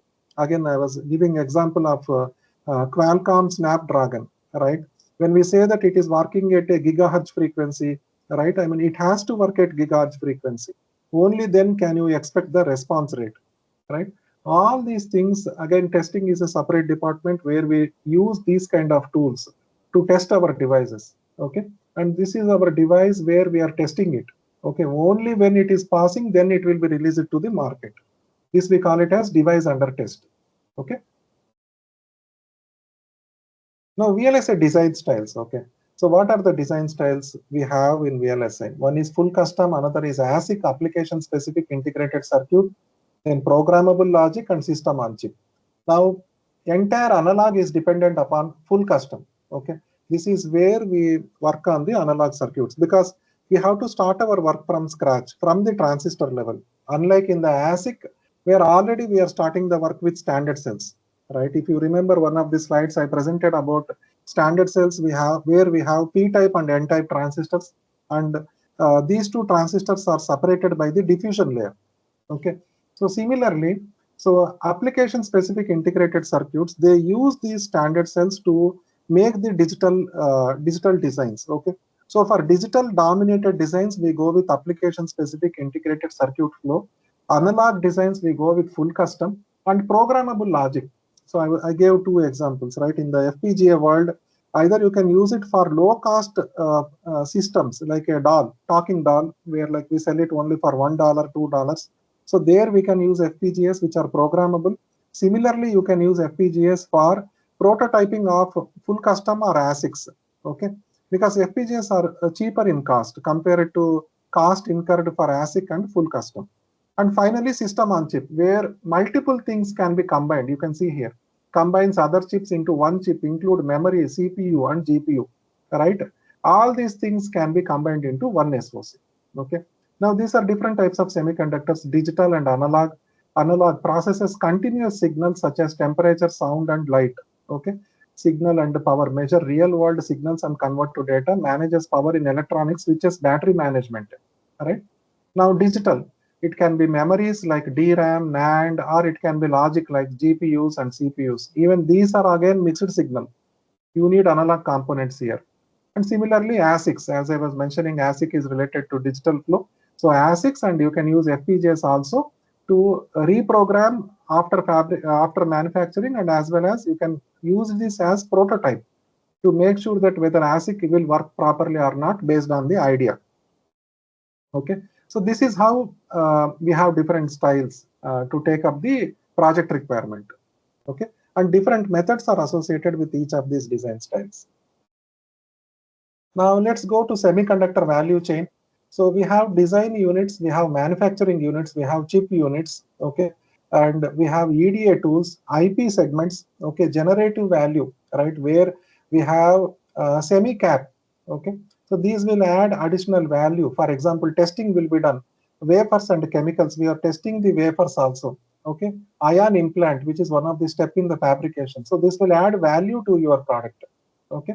And these are fabless designers. So different companies all together, all these companies are needed in the semiconductor value chain in order to fabricate a chip. Okay.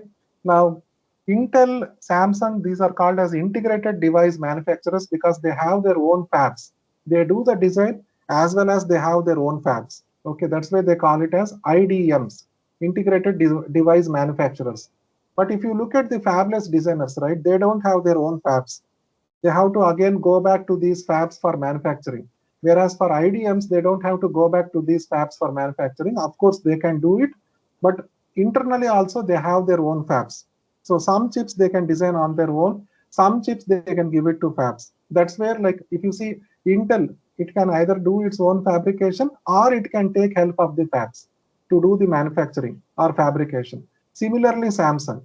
Okay, but then fabless designers, they don't have that possibility. They have to give their designs to the fabs for manufacturing. Okay, and chip development, for example, CPU, it can be done by Intel, Apple. Apple is one more biggest semiconductor company. Most of you might be using iPhone, Apple laptops, right? I mean, this is again coming from Apple, which is one of the semiconductor company.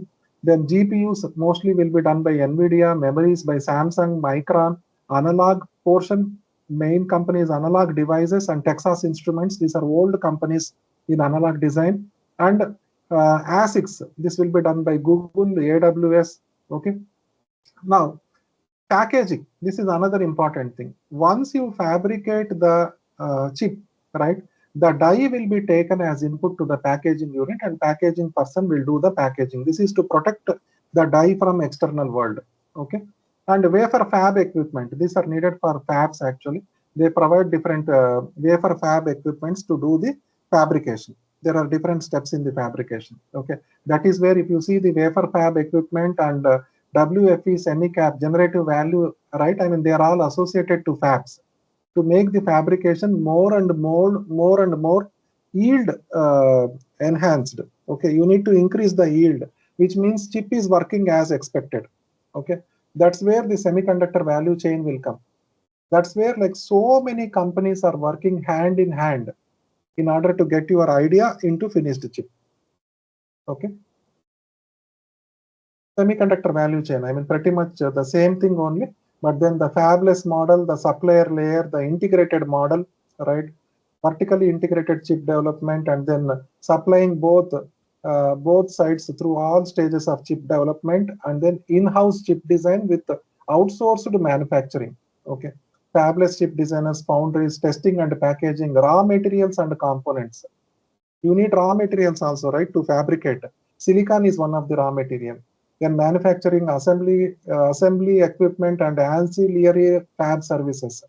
Then design software, R&D tools and IP, integrated device manufacturers, IDMs. Okay. Bosch is also one of the semiconductor company. Okay, many people might have heard about Bosch, right? I mean, Bosch speakers are famous. I mean, majority even luxury cars, they use Bosch speakers. Okay. Now let's go to embedded systems. Okay, I just touch based on the embedded systems because soon after VLSI, we will be putting our chip into printed circuit board and we will be writing the C coding in order to make the system ready, right? Now embedded systems, mainly we have memory types, okay, program memory and data memory. Again, in program memory, we have flash, ROM, NOR, NAND, NVRAM. Then in data memory, we have DRAM, EEPROM, SRAM. You can see all of this in your laptop. I mean, if you go to the settings and look into the memory, right, pretty much you will see all these memories coming up. And even here, okay, we do the analog layout, analog design and analog layout. Because if you have to get the flash design, you have to do that in analog part only. Similarly, any of the other program memories, similarly, any of the other data memories. Okay. Even though embedded systems is using these memories, but these memories design and these memories layout has to be done by the analog people only.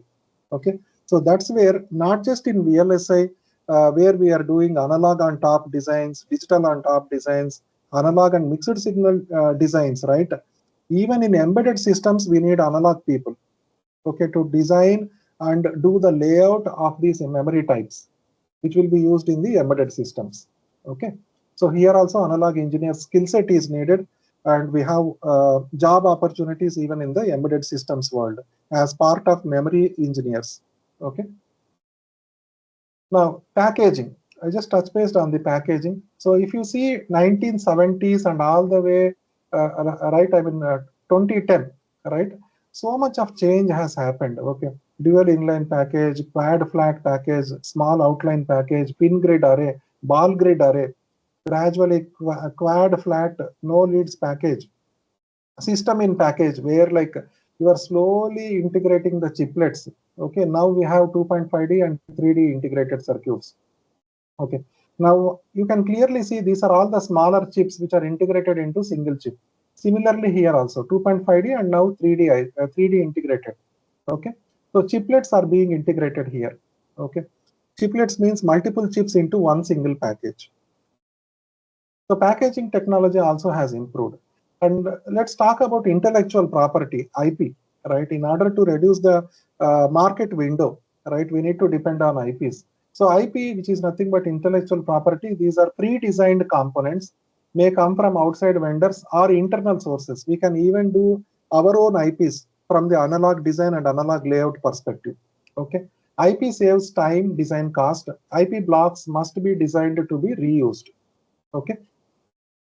So types of IPs, hard IP, pre-designed layout allows more detailed characterization. Soft IP, no layout, logic synthesis, etc. IP layout is created by the IP user. Semiconductor encyclopedia. Now let's look at, so before we go into fabrication process, right? I mean, we are entering into next part of our section in the presentation. So any questions so far? Any inputs, any comments? Are you all understanding so far? I mean, whatever we discussed about analog layout, analog design, how industry is trending, how the cost is associated, what complexities we have, what challenges we have in the semiconductor industry. Any inputs, any questions, any comments so far?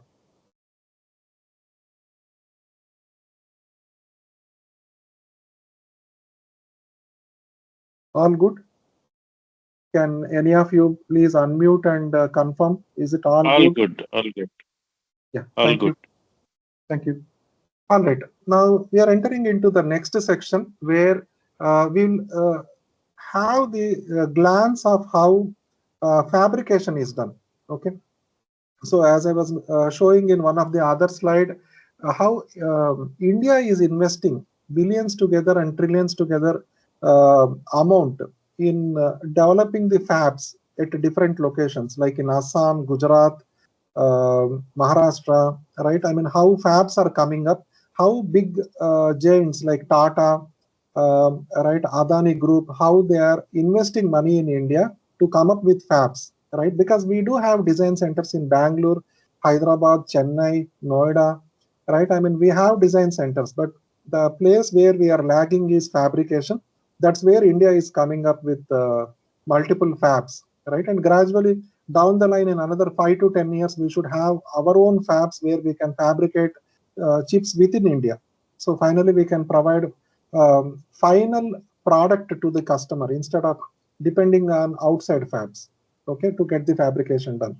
Now, as you can see here, there are key 8 process steps, okay, which we do in fabrication. First is wafer manufacturing, followed by oxidation, followed by photolithography, followed by etching process, followed by deposition and ion implantation process, then metal wiring process, then electrical die sorting process, and finally packaging. Okay, so these are the main 8 different steps which we have to do once the design is done. Okay, so this is what we do in the fabrication. Now let's go one by one. We'll try to highlight or see a brief one-line definition or one-line understanding of what we do in any of these 8 steps. Okay, the first step is wafer manufacturing. So what is a wafer? Okay, the main material used for making semiconductor integrated circuits. This is the main material actually. Okay, this ash color one, if you see here, right? I mean, this is called as wafer, right? And this is done by the silicon. Silicon is nothing but sand.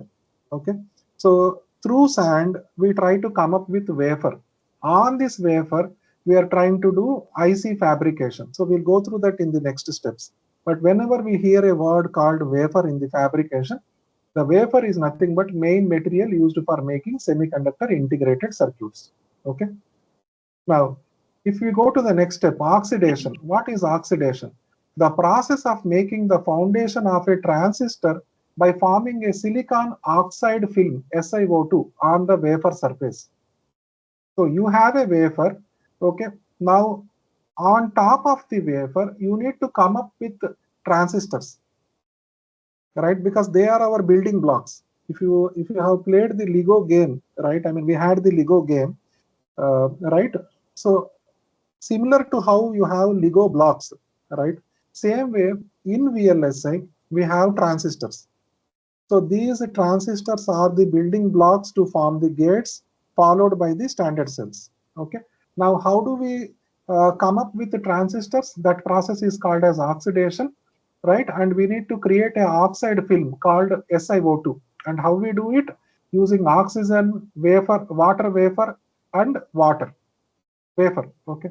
So these are the different things which we use in the oxidation in order to come up with oxide film, SiO2. Okay.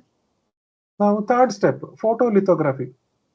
So the process of drawing semiconductor circuits on the wafer. So we have seen these square or rectangle shape boxes on top of the wafer, right? And each of it is called as an IC. So how do we come up with this process of drawing semiconductor circuits, right? The semiconductor circuits are coming from the design companies, and from there, whatever the designs provided by the design companies, those drawings of the design has to be put on the wafer. Okay, that process is called as photolithography. You can clearly see the design is getting put into each of these IC boxes.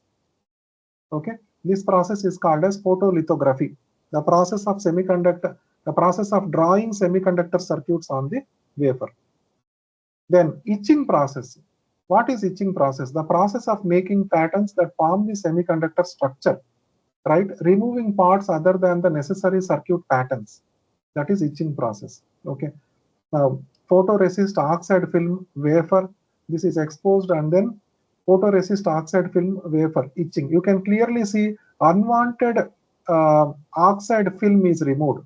Okay, the wafer still remains the same. Unwanted oxide film is getting removed here in the etching process. Okay, that is etching process. Now, deposition and ion implantation. What is deposition and ion implantation? You can clearly see deposition means the process of making a thin film that protects, distinguishes, and connects each circuit. So we need to give connections to each circuit. Okay. Only then the output of one circuit goes to the input of the next circuit. So these connections are done using deposition. And ion implantation, the process of giving electrical properties to semiconductors. Okay. Oxide film, right? And then we have implant. And then this is the wafer. Now, if you see the thin film, right? I mean, clearly the thin film is coming up here, right? And it is attaching to the wafer. So this is nothing but two-step process. First is deposition, where we are making the thin film. Second is ion implantation, where we are giving electrical properties to semiconductors. Electrical properties means semiconductors means it is in between conductors and insulators to supply the current. Right now, we need to make sure that whatever the material we are creating here using the silicon, that material is working as per the semiconductor properties. It should not work as per the conductor. It should not work as per the insulator. So it has to work as per the semiconductor. Okay. Now, metal wiring process. So metal wires are something which will give connections between circuit to circuit. Okay. The process of linking the metallic wires so that electrical signals are delivered well in the semiconductor circuits. These are all the metals actually which connect from one circuit to the other circuit, okay, through the metal layers. This is called as metal wiring process, linking the metallic wires. Then seventh one, electrical die sorting, EDS process. The process of checking whether each chip has reached the desirable quality level through electrical property testings. Okay. So electrical property testing, I mean, each of the components in the chip, it has to work properly, right? I mean, electrical die sorting, right? You need to make sure that the process of checking whether each chip has reached the desirable quality level, which means the signals are getting propagated from one part of metal layer to the other part of metal layer, right? I mean, the previous step followed by the next step, electrical die sorting process, okay, through electrical property testings, okay. Then finally, packaging process, right? The packaging process, the process of making parts for semiconductor chips to exchange signals externally and forming them to be safely protected from various external environments. If you don't do the packaging, there is a high probability that die will be exposed to the external components and die may malfunction. So it has to be packaged. And also, package will provide us opportunity to exchange signals externally to communicate with the external world through the leads, right? Through the leads, it will exchange the information. So this is how the fabrication process is outlined in a simple 8-step process.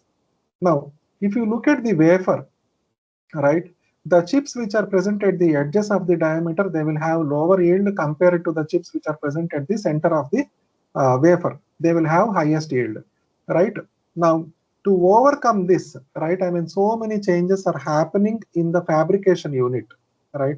So that everywhere, wherever the chip is present, it should be equally possessing the yield, right? So that's where like fabrication unit is also going into advancement, and different new techniques and different new processes are coming up.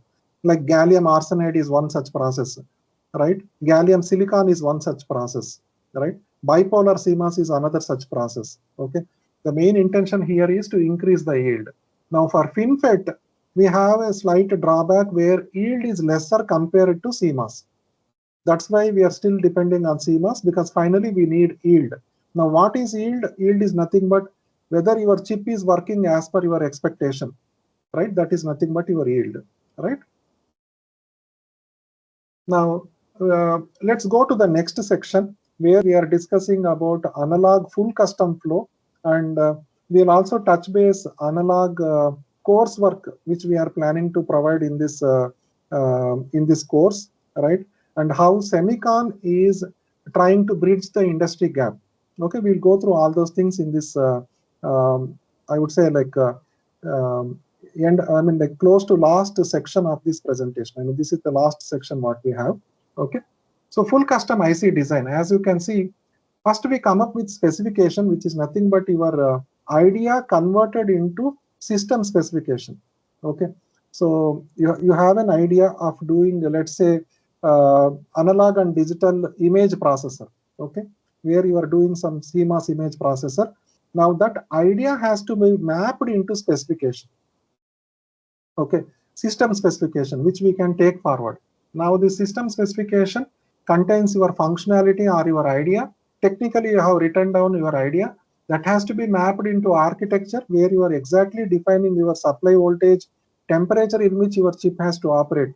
Let's say for example, it has to operate between -40 to +125. The reason being, your chip has to operate whether you are in Himalayas or whether you are in Rajasthan or whether you are in Bangalore or whether you are in Hyderabad, right? I mean, it should have a temperature range. Similarly, the supply voltage range also, right? So all those things are defined in the architecture. Now, this architecture is converted into circuit level design, analog circuit level design. Only if the SPICE simulations are passing, then only this analog circuit design will be given to the analog layout team, who will do the layout of this analog circuit design. And once the layout is done, they have to do the physical verification, which is DRC and LVS. Then finally fabrication. Okay. So CMOS circuit design based on specification, based on the schematic transistor level circuit is drawn, right? Width by length ratio is decided. Every transistor is designed and the layout is drawn by hand. Nowadays, even this is getting automated. We don't have to draw the layout by hand. As I mentioned some time back during the initial slides when Kirti was saying, we have advancements in the artificial intelligence which is taking care of this. Okay, where you can clearly see the 3D layout also. Okay, till date, this is the most successful only way to design analog portions of ASICs. Full custom design flow can give the highest performance but the longest design time. Right, full custom definitely is a proven method, but now we are trying to come up with still better methods which can reduce the cycle time. Right, a full custom IC includes logic cells that are customized and all mask layers that are customized. Full custom IC design and manufacturing take large lead time. Okay, typically full custom design flow includes CMOS sizing and manual layout. So we are talking mainly about CMOS because of its yield advantage what we have and power consumption. Similarly, it is easy to test also. Okay, even today, full custom design flow is used for building analog blocks and analog ICs. Though we have advancements in artificial intelligence and then reinforcement learning, mixed signal design flow is improving, EDA tools are improving, right? Fabrication process is getting improved, packaging is getting improved, but then still, right? I mean, most companies are still depending on full custom. The reason being proven method. Over so many decades, so many chips, right? What are all the different issues we faced, right? those issues have made this full custom flow more and more robust. So when we design an analog chip using full custom flow, very rarely we end up with iterations. Very rarely we see issues where we need again the iterations to repeat the process. Okay, and similarly it won't impact our cost as well. Okay, because cost is also high, right? And we don't want to repeat the process again and incur more cost. There are no efficient HDLs available yet to model analog blocks, owing to inherent characteristics of analog circuitry. Okay. Now, once the full custom flow is done, or I would say once the course is done, right, in Semicon Technolabs, right? Now, either we will have, right, I mean, since the course is related to layout, obviously we'll be going with the layout engineer's profile, right, who need to be good in the CMOS. But then overall, if you see analog circuit design as well, which is coming up soon in Semicon Technolabs, right, we will have CMOS circuit designers, memory, analog, RF circuit designers who are good at CMOS design, right, SPICE simulations. This is the requirement. If you want to be in the design, you need to be good in understanding the CMOS physics. You need to be good in SPICE simulations. Similarly, if you want to become layout engineers, which is equally important, because this is where your final layout will come, right? You need to be good in CMOS layout concepts. Okay, so this is where the demand is coming from. I mean, a lot of demand is there for the analog world. Any questions here? So far, any questions on the full custom IC design? These are interesting things and important things as well for our analog layout course for freshers, right? And of course, for working professionals also, we can plan. Corporate trainings also we are providing, okay? But of course, the syllabus will be different based on the working professionals requirement, and similarly corporate trainings requirement. Any questions so far?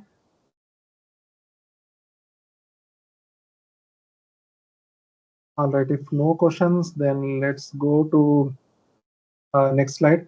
This is the image where, right, from our lab work, right? I mean, we have taken this snippet where, like, you can clearly see the analog circuit design, which is in the stick diagram format. This has been mapped into the layout. Okay, a crude layout. We have not put the actual layout here. This is how the components of the layout will look like, and you need to assemble these layouts to meet the circuit design requirement. Okay. And this is the snippet from our tools, right? And you can clearly see, I mean, which metal layers are highlighted and whether the visibility is on, whether the selectability is on. Okay, so you can clearly see that. Next, so we'll just again brush up on how actually analog implementation is done. Okay, so analog implementation starts with developing a high-level specification of the design. This includes the functionality and power performance area PPA targets of the design. Map this specification, the specification in step 1, map this specification to top level design using macro functions such as amplifiers, comparators, and filters. Okay, this is where I think in the beginning, one of the audience was asking, like, what type of projects will be there, right, in the Semicon Technolabs training, right? We first focus with the basic macro functions, right? I mean, like amplifiers, comparators, filters, because only if you are perfect on these things, then we can assemble these macro functions to a next level to become the components, right? Now, what are these components, right? So create a device level circuit description of this design using components such as transistors, capacitors, and resistors. Using simulations, verify that all specifications are met. Implement a layout of this design which is clean in SPICE simulations. Extract the layout and resimulate to ensure design still operates as intended with the parasitics included from layout. Right? Once complete, the design is ready either for manufacturing or integrating into larger digital designs, which is also referred as analog mixed signal designs. Right? You can clearly see from the circuit diagram, we are mapping it into stick diagrams, nothing but components, that is nothing but transistors, capacitors, and resistors. From here, we are mapping into analog layout. Okay, this is again the image from one of our labs. Okay. Then Semicon analog layout course content. Okay. So we will be providing a detailed module-wise course breakup as per the schedule. Probably by Monday or Tuesday, you should be able to see it in our website. But then to give a gist of what all topics we will be covering in the analog layout. Okay. So tools we will be using either tools from Synopsys, which is nothing but Synopsys custom compiler, or Cadence Virtuoso. Okay, both are equally I would say well equipped tools in terms of implementing the design and layout. Both are having single graph, which means like in the same tool you can implement circuit design as well as layout. Okay, so one of the audience mentioned about like Cadence Virtuoso is better, right? But then equally Synopsys is also competing with Cadence Virtuoso, and the Synopsys custom compiler also has a couple of nice features, right, which are competing with the Cadence features, right? Now, what all things we cover in the analog layout? Introduction to VLSI, where because this is mainly for the freshers, so we try to go from scratch, right? So introduction to VLSI, then analog design, what are all the components are there in the analog design? It can be transistors, resistors, capacitors, right? And CMOS and FinFET, we cover both, but mainly still CMOS is the one which is being used in the market. Nevertheless, we try to cover both to make them industry ready. And then full custom flowchart, complete full custom, right? I mean, how does the design is done? How is SPICE simulation done, right? How we do the analog layout based on the SPICE simulations, right? Then fabrication steps, right? I mean, the 8 steps which we mentioned, we will go deep dive. We will add some more steps as well, right? And then try to understand more about fabrication, because this is where you will come to know about your semiconductor physics. Then analog layout deep dive, which is our main content of the course. Okay, so here we try to cover analog, AMS, memory, IO, standard cells, RF layout. Okay, then sign off checks. Of course, layout is never complete without clearing the physical verification with DRC, LVS antenna, and again EMIR is also one more topic. Okay, and then scripting. Tcl, Perl, Python, Shell. Shell is the most frequently used scripting in analog, right? But we also try to cover Tcl, Perl, Python as well. Then Unix and GWin, and 1000+ mock interview questions and answers, which you can easily use to crack any kind of interviews all the way up to 3 years of experience range. Okay, so the knowledge being provided is at least it will cover you up to 3 years or 4 years. Okay, industry experience knowledge. Okay. And definitely cover letter, resume preparation, and soft skills, right? The analog layout course content is designed to cover layout for all these different verticals: analog, AMS, IO, memory, standard cells, RF, and different sign-off checks like physical verification, EMIR, with analog layout in the center. This will extensively help to open up wide VLSI job opportunities for students, as now their domain's expertise is vast. So you can either apply for analog layout or AMS layout or IO layout or memory layout or standard cells layout or RF layout. That's where, like we have mentioned, as now their domain's expertise is vast. Okay. Then at the end of analog layout course, what can you expect as a student, right? Be experienced to handle layouts for analog, AMS, IO, standard cells, memories, RF. Gain hands-on in using Synopsys or Cadence EDA tools, right? One of the candidate was asking in the beginning, what technology node? Okay, so for trainings, whatever the latest technology node given by the EDA tool vendor, that will be provided by the Semicon Technolabs. Whatever is the latest, it can be 28 nanometer, or if the EDA tool vendors provide even lesser technology node, we will use the same technology node. Okay, so whichever is latest in the market, whichever is latest provided by the EDA tools for training the students, that technology node will be used, right? And obviously we cannot use 3 nanometer, 2 nanometer, 5 nanometer. The reason being, this is a course for the fresher students, right? Working where we are providing corporate trainings, right?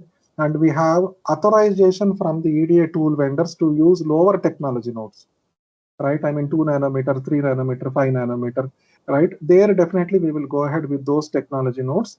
But then for training point of view, whatever is latest, we will depend on that. Okay. So please pause me if you have any questions or questions which we parked in the very beginning when Kirti, our HR manager, gave the slides, right? So please do feel free to open up your questions, and we can take up those questions while we are going ahead with covering the slides. Okay. So have thorough understanding of full custom implementation flow steps geared up in below different domains, analog layout deep dive for handling chip and blocks. So it's not just about block implementation, even we are discussing about chip level implementation, which is a combination of blocks, and of course physical verification and DMI. Flow automation using scripting, and then equipped with 1000+ mock interview questions to track any kind of interview, right? And what makes Semicon Technolabs different, right? I mean, why should you consider choosing Semicon Technolabs? Okay, these are few key points which differentiates us from other training companies. Okay, so more than 1000+ mock interview questions and answers, right, to equip students for cracking job interviews, right, along with cover letter and resume preparation, which is equally important, and soft skills development, like how to face the interviews, right, how to start the interview, how to answer the questions, what should be your body language, how to wrap up the interview, right? 18+ years instructor led training. Okay, so this is again coming from the product platform, okay, from the industry platform, not from the academic platform. Okay, flexible training to meet your needs. Semicon courses are delivered by subject matter experts and can be delivered via classroom or virtual. I think one of the student had this question, whether it is online or offline, right? Both are available. Okay, classroom or virtual. Again, in the virtual, live online. You need to be present. You need to turn on your camera, be present, right? Live online. Okay. Self-paced learning. Semicon offers rich self-paced training content to accelerate your learning when you need, wherever you need. This is our slogan, right? When you need, wherever you need. The online courses are accessible 24/7 and are organized in a way that allows you to consume the content at your own pace, because you have access to Semicon analog layout technical materials. You are having access to Semicon Technolabs lab, right? Licenses you are having access. So at your own pace, right? I mean, you can go with the learning, self-paced learning.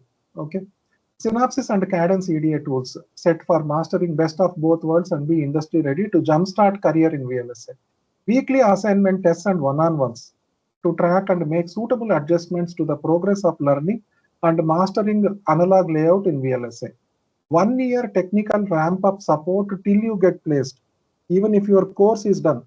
Somebody was asking what is the course duration, right? I mean 6 months course, right? So it need not be 6 months course, because we don't want to hold you in the training part, right? Even though it is like 3 to 4 months of course, and we are flexible to slightly modify that, but then you will be getting 1 year technical ramp up support till you get placed, because we want our students to become industry ready and enter into corporate jobs as soon as possible, which is our mission, right? Okay, so these are few things which make Semicon different compared to other training centers, and we are open for any inputs as well. If you feel that something else also we can do at Semicon Technolabs to make it different and competitive compared to the outside training centers, please feel free to drop inputs to us, and we'll be happy to brainstorm and take it forward. Okay, so I think pretty much we came to the end of the session. Sorry, we are above the time, 17 minutes above the time, but then I believe the information was useful, and the content was delivered as expected to the students, right? So